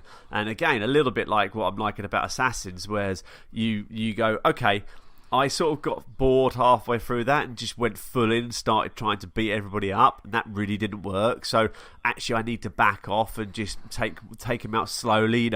Maybe that guy over there, I'll get away with throwing a web at him and tying him up against a steel girder. And then I think, then the way that I remember it opened up all the research stations, I think it was, and then you were chasing pigeons or things like that. And I just thought, yes, it was just the way it brought those new bits in every now and again, and it wasn't like do all this 101 million things. It was like, okay, you've enjoyed that, now do this. I think it would have been in my top 3. It's definitely in my top 5. It would have been higher if they hadn't put photo mode in it. Because I sort of got a bit bored with the game after a while, not playing it, especially when you get season's greetings WhatsApps, and he's like, "Oh, there's Christmas stuff now." But it's amazing. I tell you, I mean that photo mode, it was amazing. It was incredible. It's amazing. The frames that they gave us, there were some real throwbacks to some really good comic book stuff, and it was just like, I absolutely bloody loved it. As everyone knows, I absolutely bloody love. I feel sorry for anyone following me on the PlayStation because of what I was doing with the app. I was like saving them there and then kind of copying them on the app, so they have all of them, and it was just, but it was just incredible. That photo mode was just amazing. No, it's a brilliant game, and I'm completely 100% with you there. I hope they are working on another one. I mean, okay, I do need to go back in and finish this one off, but I hope they're working on another one or something similar, because I think the feel, the look, the geekiness of the game, I just think was just absolutely spot on. And I think if it hadn't have been for some other titles this year, I think it could have swept the board with a lot more of the game of the years for people. Yeah, no, absolutely. I totally agree. I just think I'm happy and comfortable having that as my game of the year. I mean, the fact that I'm playing a Spider-Man game that is I can easily swing around New York. There's some gorgeous water towers, and it also introduces the Sinister Six, like straight away. And it just by doing that, I was just like, I just love this game so much, and I just grinned the entire time, and never. I think maybe when I was collecting backpacks, I think maybe I listened to a podcast, but the rest of it, I was just had my headphones on listening to that game. There was never a time where I wasn't listening, because just the little comments that are coming from Peter Parker, the way that he kind of communicates with Yuri, who is the police detective, the Spider Cop. The Spider Cop was one of those things that just had me clapping and smiling and just laughing every time he did it. There was a real awkwardness to Peter Parker, which is, anyone who reads the comic book knows that is kind of that was Stan's vision. He was an awkward teenager, and they nailed it. They nailed it the way that the Spider-Man now in the Marvel universe nails it. Tom Holland, I think, is just such a fantastic Spider-Man. Yes. And this year, we had Infinity War, we had Into the Spideyverse, and then we kind of had, we had Infinity War, Marvel Spider-Man, and then in Spider-Man Into the Spideyverse. And all of those things, just Spider-Man just kind of really did. Just when you thought you couldn't, maybe there was too much Spider-Man, there's just like, this year is just a year of the Spider-Man. It's perfect. There's never too much Spider-Man in your world. No. I mean, the fact that, Marvel Spider-Man is my game of the year, and Into the Spideyverse is my movie of the year, is my top film of the year, beating Infinity War. It's just the fact that they got both those. I'm just like, I'm full of Spider-Man this year. No, I've yet to see that, but I did. It was on my local cinema over Christmas, I think, and I didn't get round to going to see it. But I think I was listening to the AV Forums podcast today, and I think one of the guys on there was talking about it, and or before Christmas or something like that when they last recorded. But it does sound very interesting. It does sound like really good the way that they just played on those Spidey characters and brought it as a unique way, a different way to a traditional Spider-Man film. So I'm definitely looking forward to seeing that. I think I've pre-ordered it on 4K Blu-ray, so that might be a sit down up at the office at some point and demo it to a customer. It definitely is one of those films that I got to see it at the X Plus at Blue Water, so the kind of the 65-foot screen with recliners, and it definitely was one of those films that, with that and Dolby Atmos, it really did just kind of like, you were just sucked into the gorgeousness of this movie. Everything about that movie just dripped love for a comic book. Even from the very first, to coin Kevin Smith's phrase, even from the very first, they have the comic code is the first scene. The first thing you see is the comic code, and then after that it just goes into, I'm Peter Parker, I got bit by Spider-Man, I'm Spider-Man. That was it. And then it kind of almost goes into a montage of all of the other films that have gone before, and it's just, I loved it. I just absolutely love that film so much, and it's the style of it was just, oh god, I could just talk the amount of time I've talked about Marvel Spider-Man the game, I could talk about Into the Spideyverse, but I won't. So that's our game of the year. So Assassin's Creed for you, fantastic, and then Spider-Man for me. I think that's a really good showing of what 2018 was. Definitely, I think it's been a fantastic year. I think it was very hard to.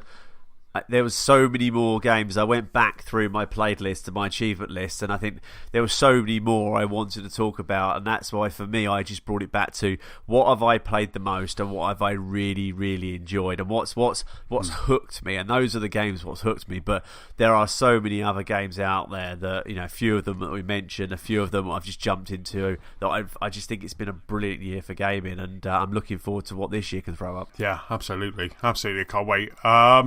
So let's do some news. Let's jump into the news. Let's do some news. We've only been chatting for an hour and a half. Let's do some news.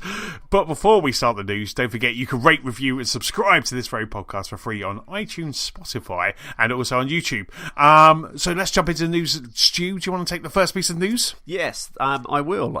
This is from our good friends at the BBC. As a British broadcasting gaming pod, I thought I'd give some good news for the British industry. And I saw this flash up. This was back on the 3rd of January, but I made a sort of mental note to bring this one in. But it's got a headline of gaming worth more than video and music combined. So good news for the British industry. The video game sector now accounts for more than half of the UK's entire entertainment market, according to a new report. The industry, this is the UK industry, the industry is worth £3.86 billion and has more than doubled in value since 2017, said the Entertainment Retailers Association. That makes it more lucrative than video and music combined. Yeah, I know, it's amazing. The success is largely down to 3 games: FIFA 19, Red Dead Redemption 2, and Call of Duty Black Ops. Just 3 little games. None of them in our top 3 game of the year, by the way. Yeah. Well, there's reasons for that. The games market has grown despite the fact that physical console and PC games market shrank slightly in 2018, and also digital had a modest boost of 12.5%. Chief executive of the games industry said the games industry has been incredibly effective in taking advantage of the potential digital technology on offer and compelling forms of entertainment. Despite being the youngest of our 3 sectors, it is now by far our biggest. Going on, 3 games: FIFA 19, Red Dead Redemption 2, Call of Duty Black Ops, each sold more than 1 million physical copies in the UK alone during 2018. And considering that all of those pretty much came out in the last 2 months, maybe. When was FIFA 19? Might have been September. I don't know. I'm not sure. No. But those figures don't take into account successes in mobile gaming, which we've got a good mobile gaming industry over here, or free games such as Fortnite, which is obviously over 200 million players around the world. So hats off to the British industry and the parts of those big gaming corporations that are based in the UK for doing a stellar job. I know that 2 of our games are very much built in the UK, or 2 of our favourite games, I should say. But so hats off. So yeah, good to see the British industry taking advantage of it. That's absolutely fantastic. That's really good. I mean, it's quite interesting actually, because my kind of news item, my first piece of news as well, is kind of that kind of showing how good the gaming industry is. But it's really good to see that the UK gaming industry, that we are kind of, that there is that. I mean, they don't kind of, in that article, they don't kind of talk about kind of the difference between physical and digital, because I know there was an article that was circulating around saying that digital is becoming kind of quite a major factor now, that people are buying games digital rather than physical, but they don't mention that in that article at all. No, I noticed that because I think it was either yourself or someone put up on the WhatsApp group saying that, and but I can see it. I mean, I'm trying to think of the last physical game. Red Dead 2 would have been the physical game I bought, and I wish it had been a physical game I bought, but I ended up buying it digitally because I think Amazon were going to ship it a day late. A day late, God. I think the only time I ever buy a physical copy is if it's a game that I think I might play and then want to sell, right, or I'm something I'm not sure. And I know I should boomerang it, but so I mean, certainly for me, 95% of my purchases of games are all digital. Yeah, me too. I mean, I'm digital first on not only on games but on movies and TV and also music. You know, it's kind of that is, I'm happy. I was actually talking to Nicola at the weekend and saying about how we should get rid of all the. I've got some Blu-rays because obviously Marvel are not really, are kind of Marvel and Pixar. They're not really 4K on Apple TV or anything. But I said we should get rid of the rest. It was like, let's just free ourselves from that the physical content. But yeah, I mean, so it's really good to see that. It's really good. It's really interesting to kind of see those figures. I'll stick that link in the show notes. And then my kind of everything is awesome in the gaming industry is that Sony got a press release from Sony. I think it was this morning. Sony sent over a press release to just say that they have now surpassed 91.6 million units worldwide. Wow! And this is shipped. I don't know if this. I think this is sold through, but they have surpassed 91.6 million units. That's 91.6 million PlayStation 4s are kind of out there in the wild. they also kind of mentioned in the same press release that they have, in the holiday season, which I guess is kind of late November to kind of December, they sold 5.6 million units were sold globally during that kind of holiday season, and 50.7 million games were sold in that same season as well. So in from November to December, probably the same time that Red Dead and Spider-Man and all those games came out, they sold 5.6 million units and 50.7 million games, which equates to $876 million in games just in that kind of holiday kind of season, which I just thought was as outstanding. And that's a lot of turkey. That is a lot of turkey. The CEO of Sony Interactive, John Codera, also said that we're happy to announce that the monthly active users of the PlayStation Network continues to show strong strength and has surpassed 90 million as of the end of November. Wow. So that means that they have 90 million PlayStation 4s online, not necessarily with a PSN subscription, but online and connected to something. Yeah, which, to be honest, I think most of them would have to be, because I don't think you have the. I don't think they're as hackable in inverted commas as they used to be. I know I sold my PS3. Was it the PS3? The original one was the Fat Boy, the big one, wasn't it? That was quite moddable. Yes. Yeah, I know. When I eventually got around to selling my one of those, I sold it for more money than you could have gone out and bought the Slim for. But no, I mean they're great figures. I think that it just this just shows you that there is that appetite out there for. I think going on to my purchase of my PC before Christmas. That whole thing about being able to start up your PlayStation or Xbox or your Switch and it just plays to. On the PC, I've been really enjoying PC gaming, and the look of it and the feel of it has been really good. But it has been annoying sometimes that I'm buying a game, having to check the specs of my computer because I haven't I haven't gone out and done which I wanted to do, which is spend £4,500 on a 4K Razer or something like that. Yeah. And I noticed that, I noticed a few times I went to start Forza and it said, "Oh, you might want to upgrade your graphics card or something like that." It runs perfectly, but it's just like, and it's a brand new computer. But I think that where people just want a plug and play solution, I think that's where consoles are still really, really, really good, and I think those figures are just proving that. Yeah, absolutely. I think that kind of like what we've said a couple of times, that instant on is just amazing. The fact that when you're playing Spider-Man, you can just press your power button on your PlayStation and it's there. Yeah, you're on the same. You're sitting on the same water tower that you left the night before. It's just there waiting for you, and it's fantastic. It's not something that should be. It's absolutely amazing. But seeing that, so 91.6 million and a really healthy kind of holiday season, and obviously we've got new consoles coming, we've still got some new games that are coming in 2019, so it's looking really good for the gaming industry. So the next piece of news, Stu, is with you. Yeah, I'm going retro, baby.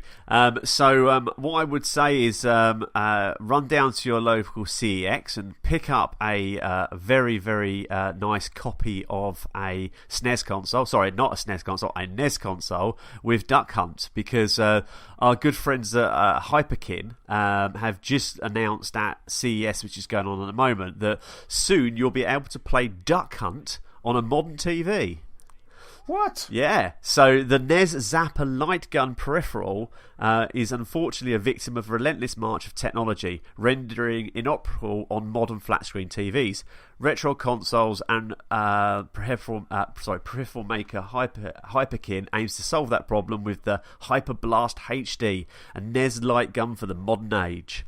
So anybody who knows that if you've got an original NES and you've got the light gun, you can't play Duck Hunt because a flat screen won't do it.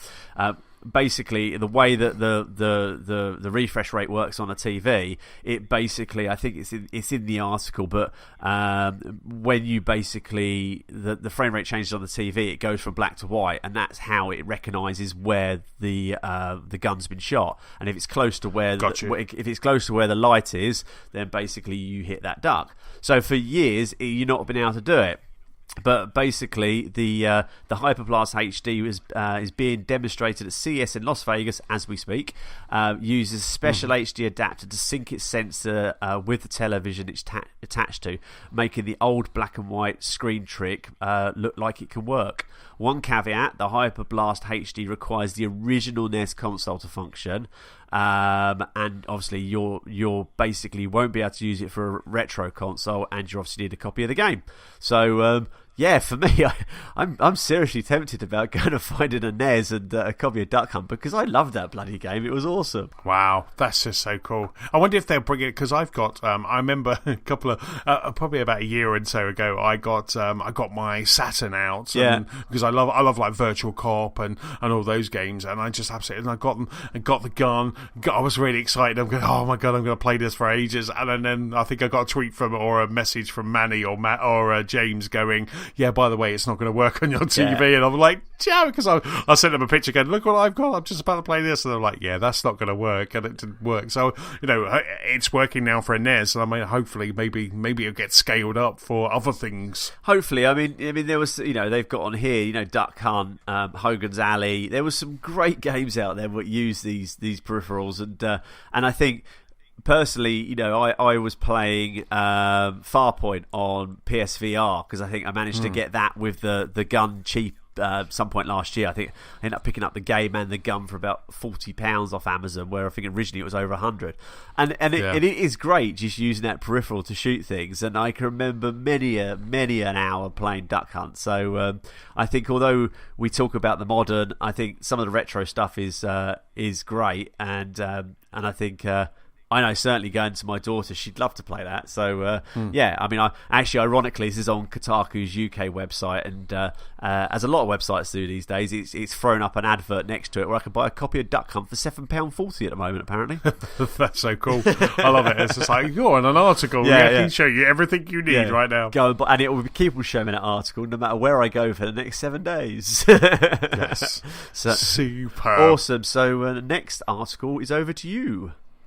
Yes, the next piece for me is really kind of a heads up. I think probably by the time this podcast is published, Resident Evil 2 with the one-shot demo is going to be up on Steam, PlayStation, and also Xbox. Now, I'm quite excited about this Resident Evil 2 remake, remaster, re-image that's kind of coming out. And Capcom have announced today that on the 11th of January, they're going to be putting up what they're calling a one-shot demo.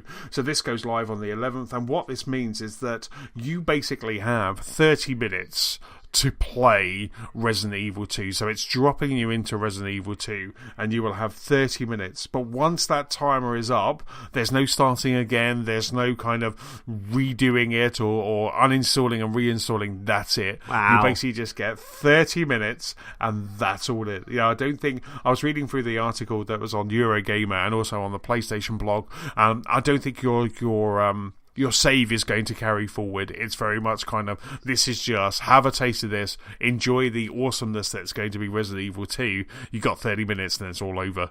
So I just thought this was well worth a mention. There's quite a cool little video that was put up by Capcom, a trailer. So I will stick that in the show notes. But I'm quite excited for Resi 2. Excellent. Yeah, no, I've not really been hugely into Resident Evil games. I've always liked to play them. I've always been scared of horror, basically. And I admire you for the fact that you played the last Resident Evil in VR, because that would I wouldn't even put the headset on. I'm such a wuss. I haven't even got around to watching it yet, and I really want to watch that film because I really like the way the lead actor portrayed Pennywise in it, but I definitely will jump into that one. But I think that's just a great idea. Just like you've got that amount of time, at this time you play it, and that's, otherwise if you don't, you can't. I back in the day on the PlayStation, I guess it was the original PlayStation, the Resident Evil 2, I absolutely loved it. I played the original Resident Evil, really enjoyed that, finished that game, and then Resident Evil 2 came out, and it's all set in Raccoon City.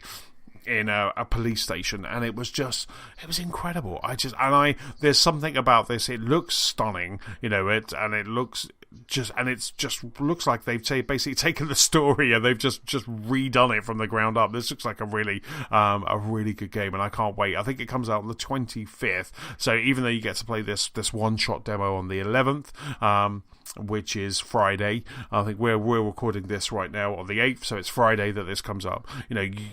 You still have a good 2 weeks before the game comes out to forget it and then start all over again when the game comes out proper on the 25th. So I just thought this was well worth a mention, and the one-shot demo comes out the 11th of January. Awesome. Looking forward to it.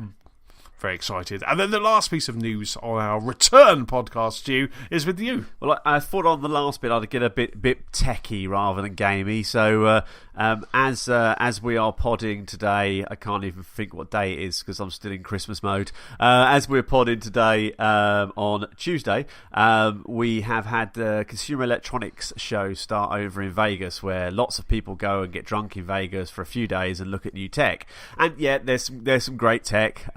There's some new screens coming out from Samsung and Sony, 8K, sorry James, 8K screens to bolster on top of your 4K screen that you had before. I just wanted to take my hat off to a few ingenious things that are coming out, really.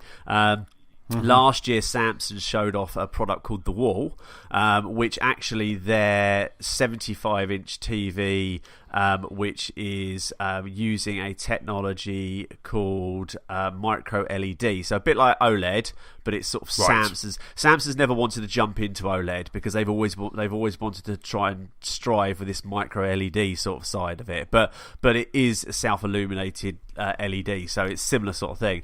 But both them and Sony have created modular wall systems. So Sony's Crystal, Samsung have called it the Wall. And what I just think is brilliant is the fact of that there is no minimum size or maximum size. It is in.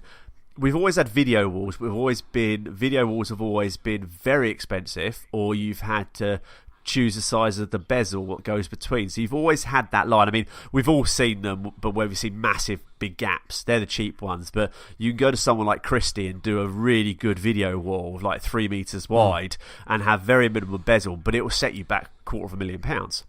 So what Samsung especially have done is they demoed this thing called last year called the Wall, and they presented a 219-inch version alongside a 146-inch version.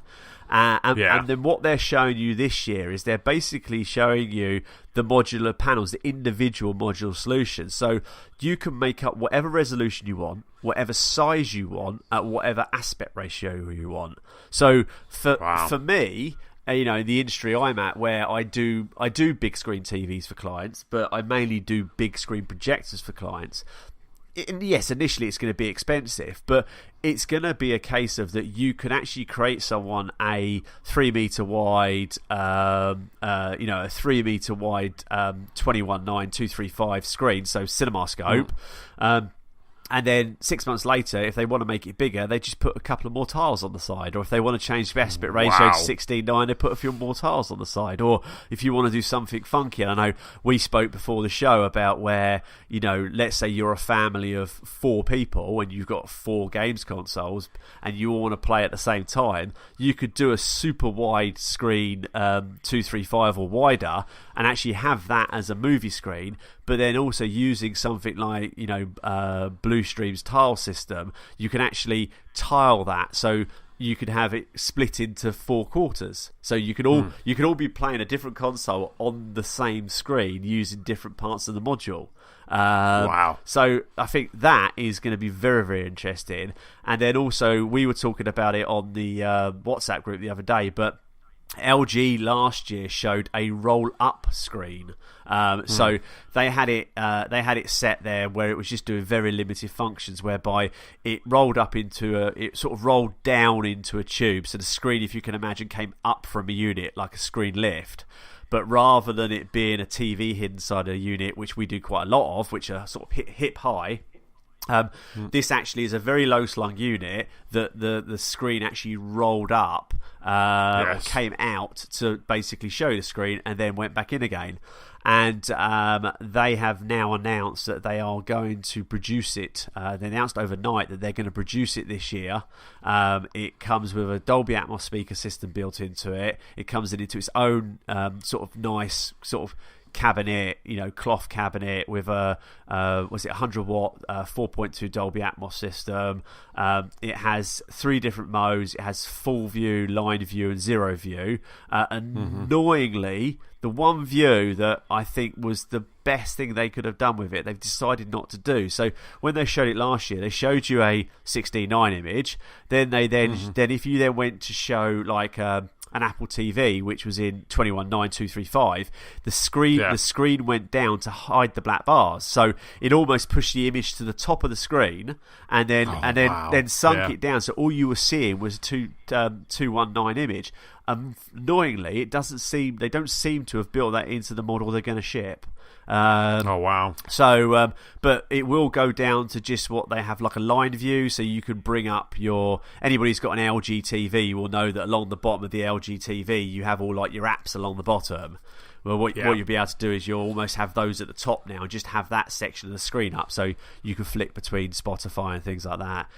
It's going to support HomeKit, it's going to support AirPlay 2, Google Assistant, and things like that. So no idea on cost. It's going to be expensive. But again, for me, it's almost changing the way we're going to start thinking about the private cinema. The big screen in our lounge. You can imagine, okay, this at the moment's coming up out the ground, but at some point we're going to be able to invert that and having it come down from the ceiling. But rather than it coming down from the ceiling like a tensioned piece of fabric that you use on a projector screen, then having a lump of a projector at the back of the room, that will be your TV. So you will now be able to have your small TV and your big TV, or you'll be able to have just a supersized TV that comes down from the ceiling, but rather than being a very good projector, this will be an OLED screen that just disappears into your ceiling when you're not using it, or comes out of your cabinet when you're not using it. So I think we're in some really interesting times with TVs, and I think forget about the resolution side of it. That's just them wanting to sell you new TVs.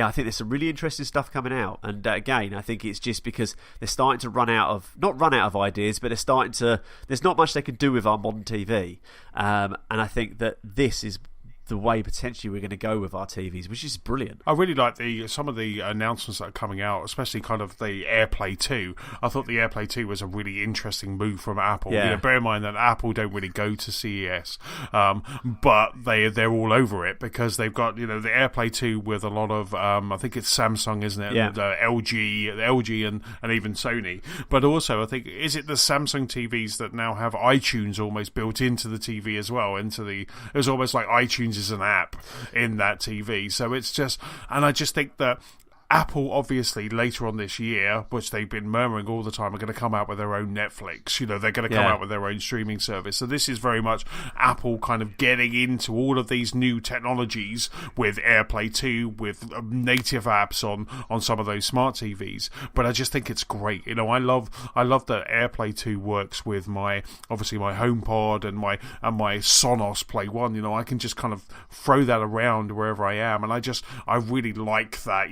I'm listening to a song on my headphones, I get into the house, throw it up, and I can now put it on some of all the speakers in the house. That is fantastic. But seeing that kind of going to something that isn't an Apple TV box, it's crazy, because why don't they just sell more Apple TV boxes? But seeing them not do that and actually do it native straight to the screen I just thought it was a fantastic step. I think it is. I know that Apple, I think, pledged last year to spend, I think it was 1 or 2 billion on creating TV content. Okay, that's a long way from Netflix's 15 billion, but I think Apple are just dipping their toe into the water at the moment, where I think Netflix have been throwing their money in everything. I mean, let's face it, some of their most successful content's been the Marvel stuff, and they've canned a lot of the Marvel stuff because Disney are going to potentially produce it themselves maybe when they release their own streaming service. So I think people who are upset that things like Luke Cage and that got cancelled, I think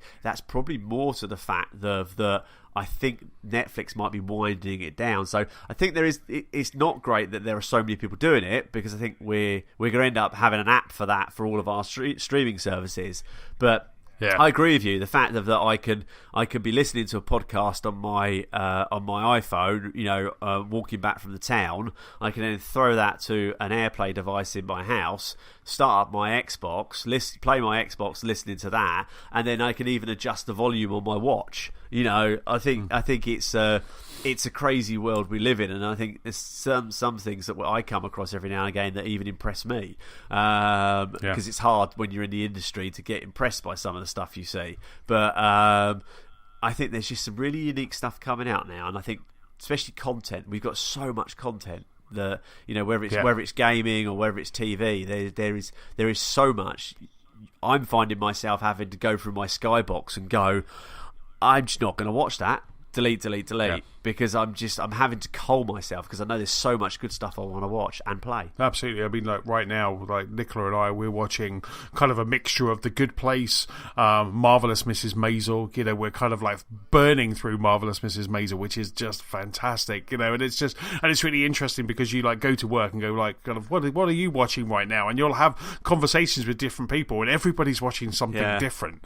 It's just I'm like Flash, Supergirl, Mrs. Maisel, Good Place. And they're like, no, I haven't seen any of those. And then they rattle off 5 that you haven't seen. And it just shows that we really are kind of... And then, just yesterday, I think during the Golden Globes, HBO did a teaser sizzle trailer which had True Detectives returning, Game of Thrones coming back for the last season, Watchmen TV show, and just today there was a tweet from Richard Schiff saying that Aaron Sorkin is thinking about rebooting West Wing. And to me, that was just like they were rebooting West Wing is just 3 of the best words I've ever heard, and I'm just like, so it's just really interesting. I mean, I think from CES point of view, I think one of the things that really stood out, and I'd be interested to get your take on it, was the IMAX format. Yeah. That I think it's going to be the only kicker in this is that it's going to be exclusive to Fandango in the US, so a streaming service called Fandango.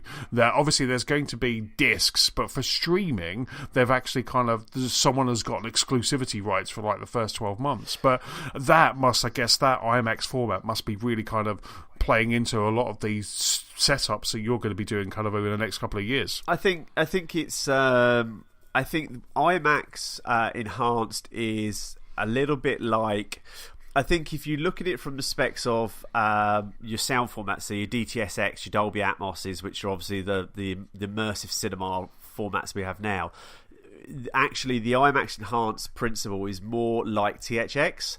So it's more about certification. It's a badge. I have my Panasonic 65-inch I've got sitting in front of me here. That's got THX certification built into it. So I am a THX certified calibrator. I could go and calibrate this TV to give me the best day and night modes.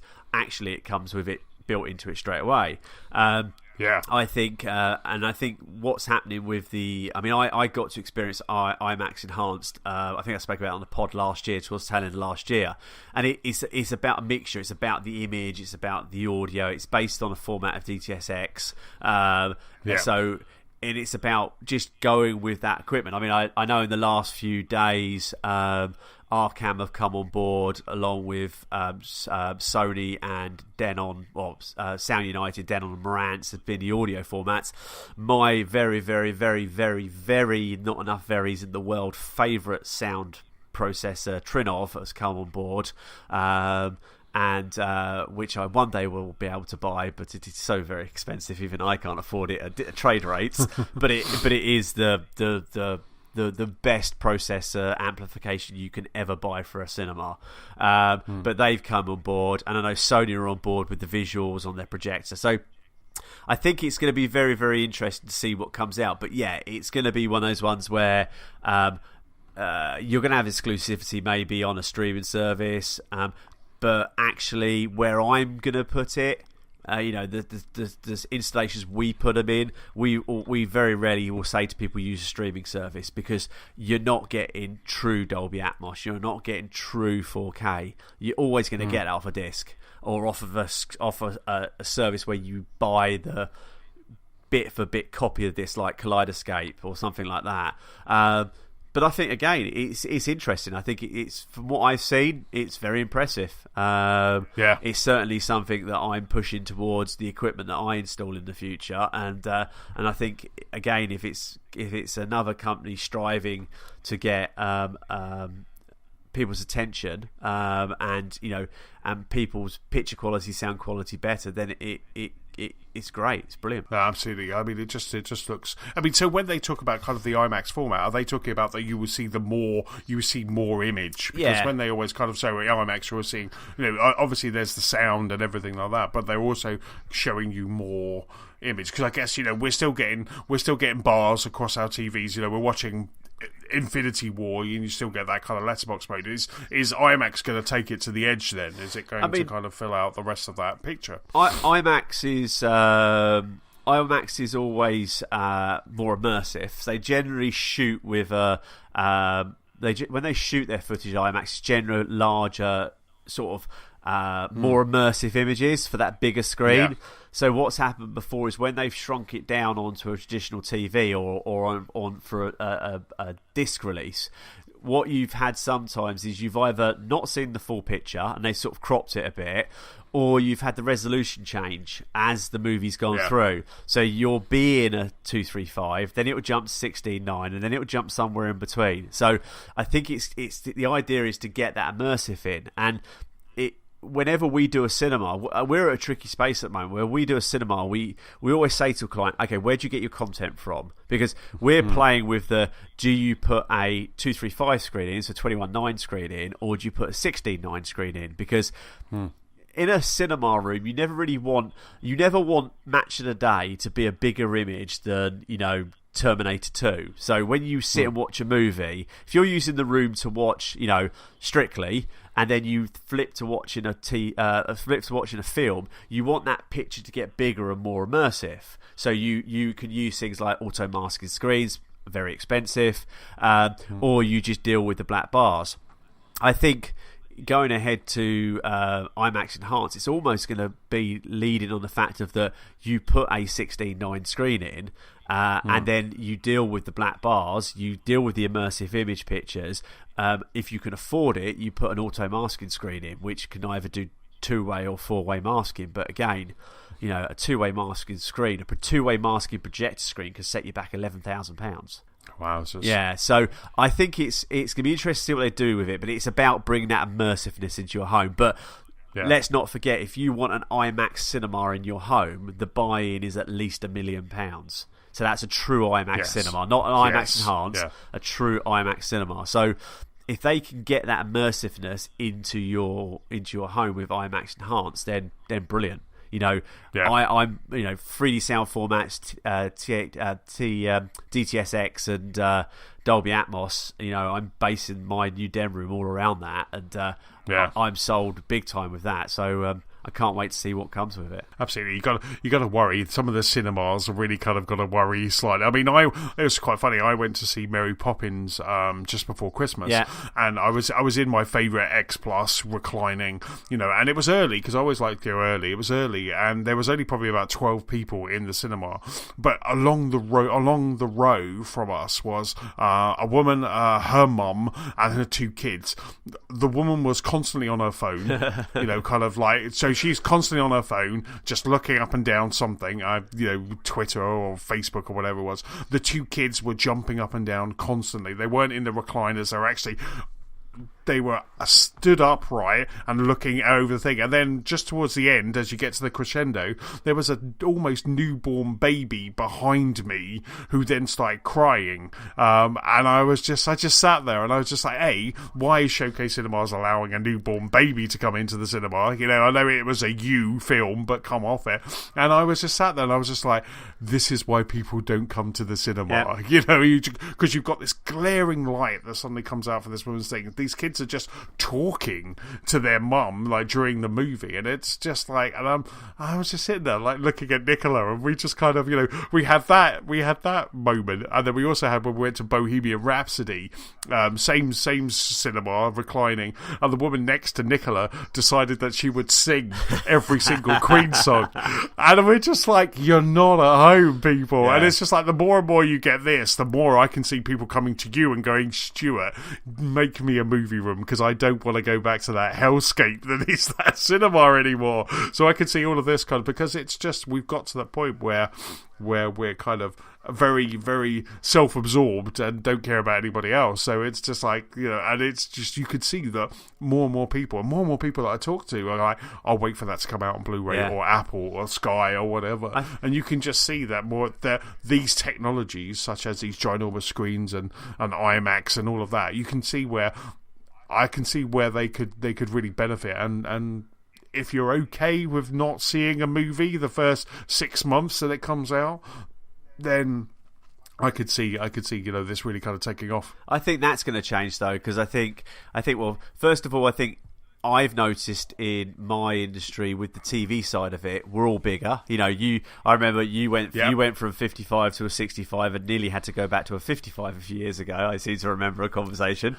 I've got a 65 and I look at my 65 and think, I could do it for 75. And I see it now. Yeah. So I think actually, I'm trying to make a proactive start to my 52 movies in 2019, which sort of dwindled. Mm-hmm. So I've already watched 4 movies over the weekend, which are movies I wanted to get to. But yeah, I think commercial cinemas are exactly that. They're commercial. I don't know the figures, but I know they don't make a huge amount of money on the actual film, the ticket sales. They make their money on the sweets and the crisps. It's a little bit like a petrol station. Everybody moans about how much money petrol costs, but an actual petrol station makes very little money out of petrol. They make it out of the crisps and the cost of coffees and like that. And I think that is exactly it. I think something like Mary Poppins or Incredibles or Toy Story, I think they're great films, but you're going to have to do a super late or a super early sitting to miss that other people that'll go, oh, it's Saturday afternoon, it's raining, let's just take the kids there. And I think that for me also, I can't do commercial cinemas because I just don't like how they sound. I remember sitting watching The Force Awakens, and I sat there for 45 minutes, I think it was, of the film, criticising the cinema I was sitting in. And that's a really little cinema next to me, which actually is a good little cinema, because I just found that I've been very fortunate to sit in some very good home cinemas which my clients which my suppliers are set up to sell their products, and that could be anything from a £15,000 cinema up to a £500,000 cinema, and even that £15,000 cinema, which could quite easily be put into a garage, built into a double garage, a spare room or anything like that, it's miles and miles apart from what you will get going to a cinema. You don't have to put up with that annoying person next to you. You get immersive sound where you. Hey, she's called Nicola. Sorry, you don't have to put up with that annoying person taking over your big TV, and you don't have to put up with that person singing along to Bohemian Rhapsody and like that. Oh, it was hilarious. Yeah, and I think it's just I just think that. There's been an argument. I'm going to get on my horse here. There was a thing about Leicester Square. Odeon have developed Leicester Square. Oh my god! I can't wait to go to that Dolby Atmos. Yeah, but it is the only, apart from Dolby themselves, it is the only true Dolby Atmos cinema in the UK. And they basically. I'm going there for my birthday. I'm going to go to see Attila Battle Angel for my birthday there, and I'm just like, I am super excited to go and see that. I might even splash out to the £40 seats. Well, this is it. This is it. People were criticising the £40 seats. And there's only about 8 of them. Yeah. In the cinema, and they were all sold out over Christmas. No, there's quite a few. I think there's about 20. If you look at the map plans, about 20, I think. But I toyed with the idea of going to watch Mary Poppins there with the girls because I wanted to go and witness it. A few of my industry friends who are in the editorial and they write the articles and things like that. They got the advantage of going there while it was being built. And if that place is as good as Dolby's Soho head office, even though it's going to be on a larger scale, I would pay twice that to go and watch something like a Marvel film on that there, because Star Wars, the next Star Wars, yeah, absolutely. That when I sat in Dolby Soho one, you had 75 people there who custom installers across the UK do some very high spec cinemas, and they were showing you Dolby Vision and Dolby Atmos, and everybody knows Dolby Atmos in our industry, and they showed you Dolby Vision, and it's the only time I've ever heard 75 men all put out an expletive at the same time, and it was when they were showing you laser projection, and they were explaining the difference between black and white, and they just went, actually no, sorry, that's not black, this is black, and it was just a black level that you've never gotten on a projector before. If they can pull that off in that Odeon, that will easily become your new favourite cinema. Yeah, my only worry about that cinema is I went to see, I know it's before it was refurbed, I went to see Hateful Eight there, and it was, the screen was so far away, like to where we were sitting, the screen was so far away, and it wasn't big. My favourite is that X Plus is screen 15 at the X Plus, and it's just, that is for me the recliner, the Dolby Atmos, the 65-foot screen. It's just amazing. You can't see anyone apart from people sitting next to you, and it's just amazing, with all the movies I've seen in there. I still reckon the sound could maybe just do with a little bit of a tweaking, because when I went to see Infinity War, some of the speech was a little bit quiet, and it's just like, and I know it was like midnight, but even like myself and my brother-in-law, we were both like, that speech was a little bit off, wasn't it? And it was just like a little bit kind of, rumble, and then you would have this ginormous sound with the battle. But apart from that screen is gorgeous, and I'm hoping that I get the same feeling when I go to the Dolby Atmos one in Leicester Square, because it looks amazing from the pictures, but I can't gauge if they've kind of still kept that, because they had a ginormous stage in front of the screen, so it was very much like you were going to see a play, you were going to see a movie, rather than you were being immersed in a movie, and that's what I get from that one at the X Plus. Yeah, I'm not sure, to be honest, because I know they did use the venue for other things, so I'm not entirely sure. All I would hope is that where they've put the royal seats is where we would call the money seats. So whenever you... the sweet spot. Yeah, basically a cinema, design the cinema is down to maths. The speakers go there because that's where they have to go mathematically. You have to sit that far away from the screen. The screen has to be this big, because it's all based around the room size of maths. So what I'm hoping is that they've basically, because they've worked with Dolby to do this is a Dolby and Odeon collaboration, where anything else that does immersive audio in the UK isn't officially Dolby, and they've not worked with Dolby on that cinema. It's maybe I'm trying to think of a way you could put it. It's maybe a one box does all, a bit like the IMAX Enhanced. It's a standard rather than working with their own technicians. So I'm hoping those seats are the best seats. But as I said, I'm hoping to get up there for something this year, probably Avengers or something like that, and see it. But yeah, I can't wait. Considering I can just walk down the road and catch a train the same as you, it's going to be a very expensive 2019. Well, exactly. I just feel like it's kind of one of those ones where I kind of think that second viewing of Avengers Endgame, or second viewing of Star Wars, whatever that's going to be called at the end, it's just like you've seen it at the X Plus, and now you can go and see it again, kind of like in this. And I'm like I say, I'm looking forward to it. I think it's going to be the movie because I always like to see a movie on my birthday. So the Attila Battle Angel, the Robert Rodriguez movie, I think that's going to be the movie. Yeah. Hopefully it's being played there, and that's just like. But I might even just go by whatever's in that screen, because I think they've managed to split it, haven't they? I think there's 3 screens there. I think there's 3 screens, but they have the main auditorium, which is the kind of the big one. But I just think as a tech geek, I just think it's just like, it's such a great venue. It's such a great, and which is great, because I did not like, up until recently, I did not like any of those cinemas in Leicester Square. No. I thought they were all horrible. I thought they were just like, I've been to see quite a few movies there, and I'm just like, oh god, they're just awful. They're just the sound and everything was just terrible. So having this one there is just like, I hope the rest. I think the Odeon, or the one that's next to it across the way by the Haagen-Dazs, I think that one is getting a bit of a refurb as well now. So I'm hoping that almost kind of brings the level up a bit more. I hope so, because that, it's going to bring, if Odeon have done theirs, hopefully it's that competition thing again, isn't it? It's the same as Xbox and Sony.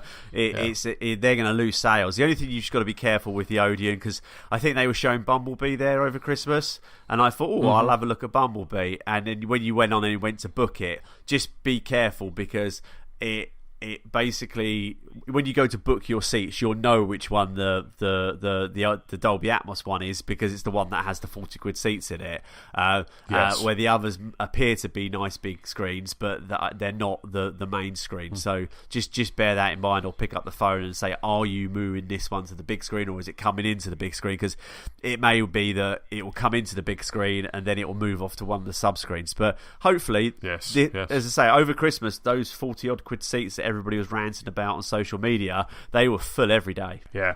And that's what really made me laugh, because again, it's kind of people reading headlines, isn't it? Yeah. Because I remember kind of chatting to someone, they're like, whoa, they're all seats in that are £40. I'm like, no, they're not. There's just a section. Yeah. And then, and you kind of, it's just like, read more than the headlines, people. Yeah. But I just think from a kind of tech film buff, I just think that's a must. It's just like, it's going to be a really good experience. Definitely. Can't wait to get up there. So, anything else that's kind of got your attention at CES, or shall we? No, I think there's some good stuff coming through. I think we can do another update when we pod next week. Now we're back on the train again, but I think there's some interesting stuff coming out from the PC market.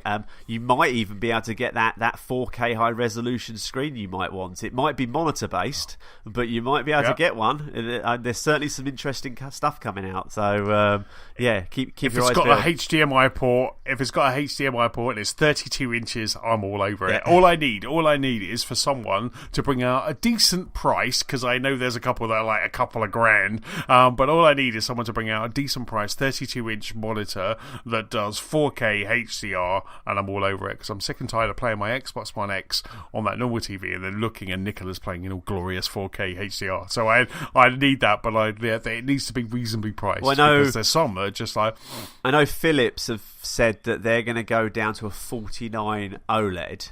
Right. And then I heard... That's not 32, Stu. Well, no. That's not 32. I need 32. But then I also heard, and I don't know nothing about this, and I'm trying to wrap my brains to find out how this is possible, but I heard on something I was listening to about them saying about how they're now going to be able to mass manufacture OLED because they can print it. What? Yeah, I don't know. They can print the panels or something like that. So all I can say is, because we've got saturation now with, everybody's using LG panels, but that's great, because for years everybody's used panels from other manufacturers, and they just put their own operating system and their own picture enhancing behind it. But if we can buy more OLEDs, which at the moment arguably is the default technology, then hopefully they'll release smaller models, because I know, looking at some of the forums, everybody's like 55 is still too big. I want and I think that there are some really good models out there, and I think that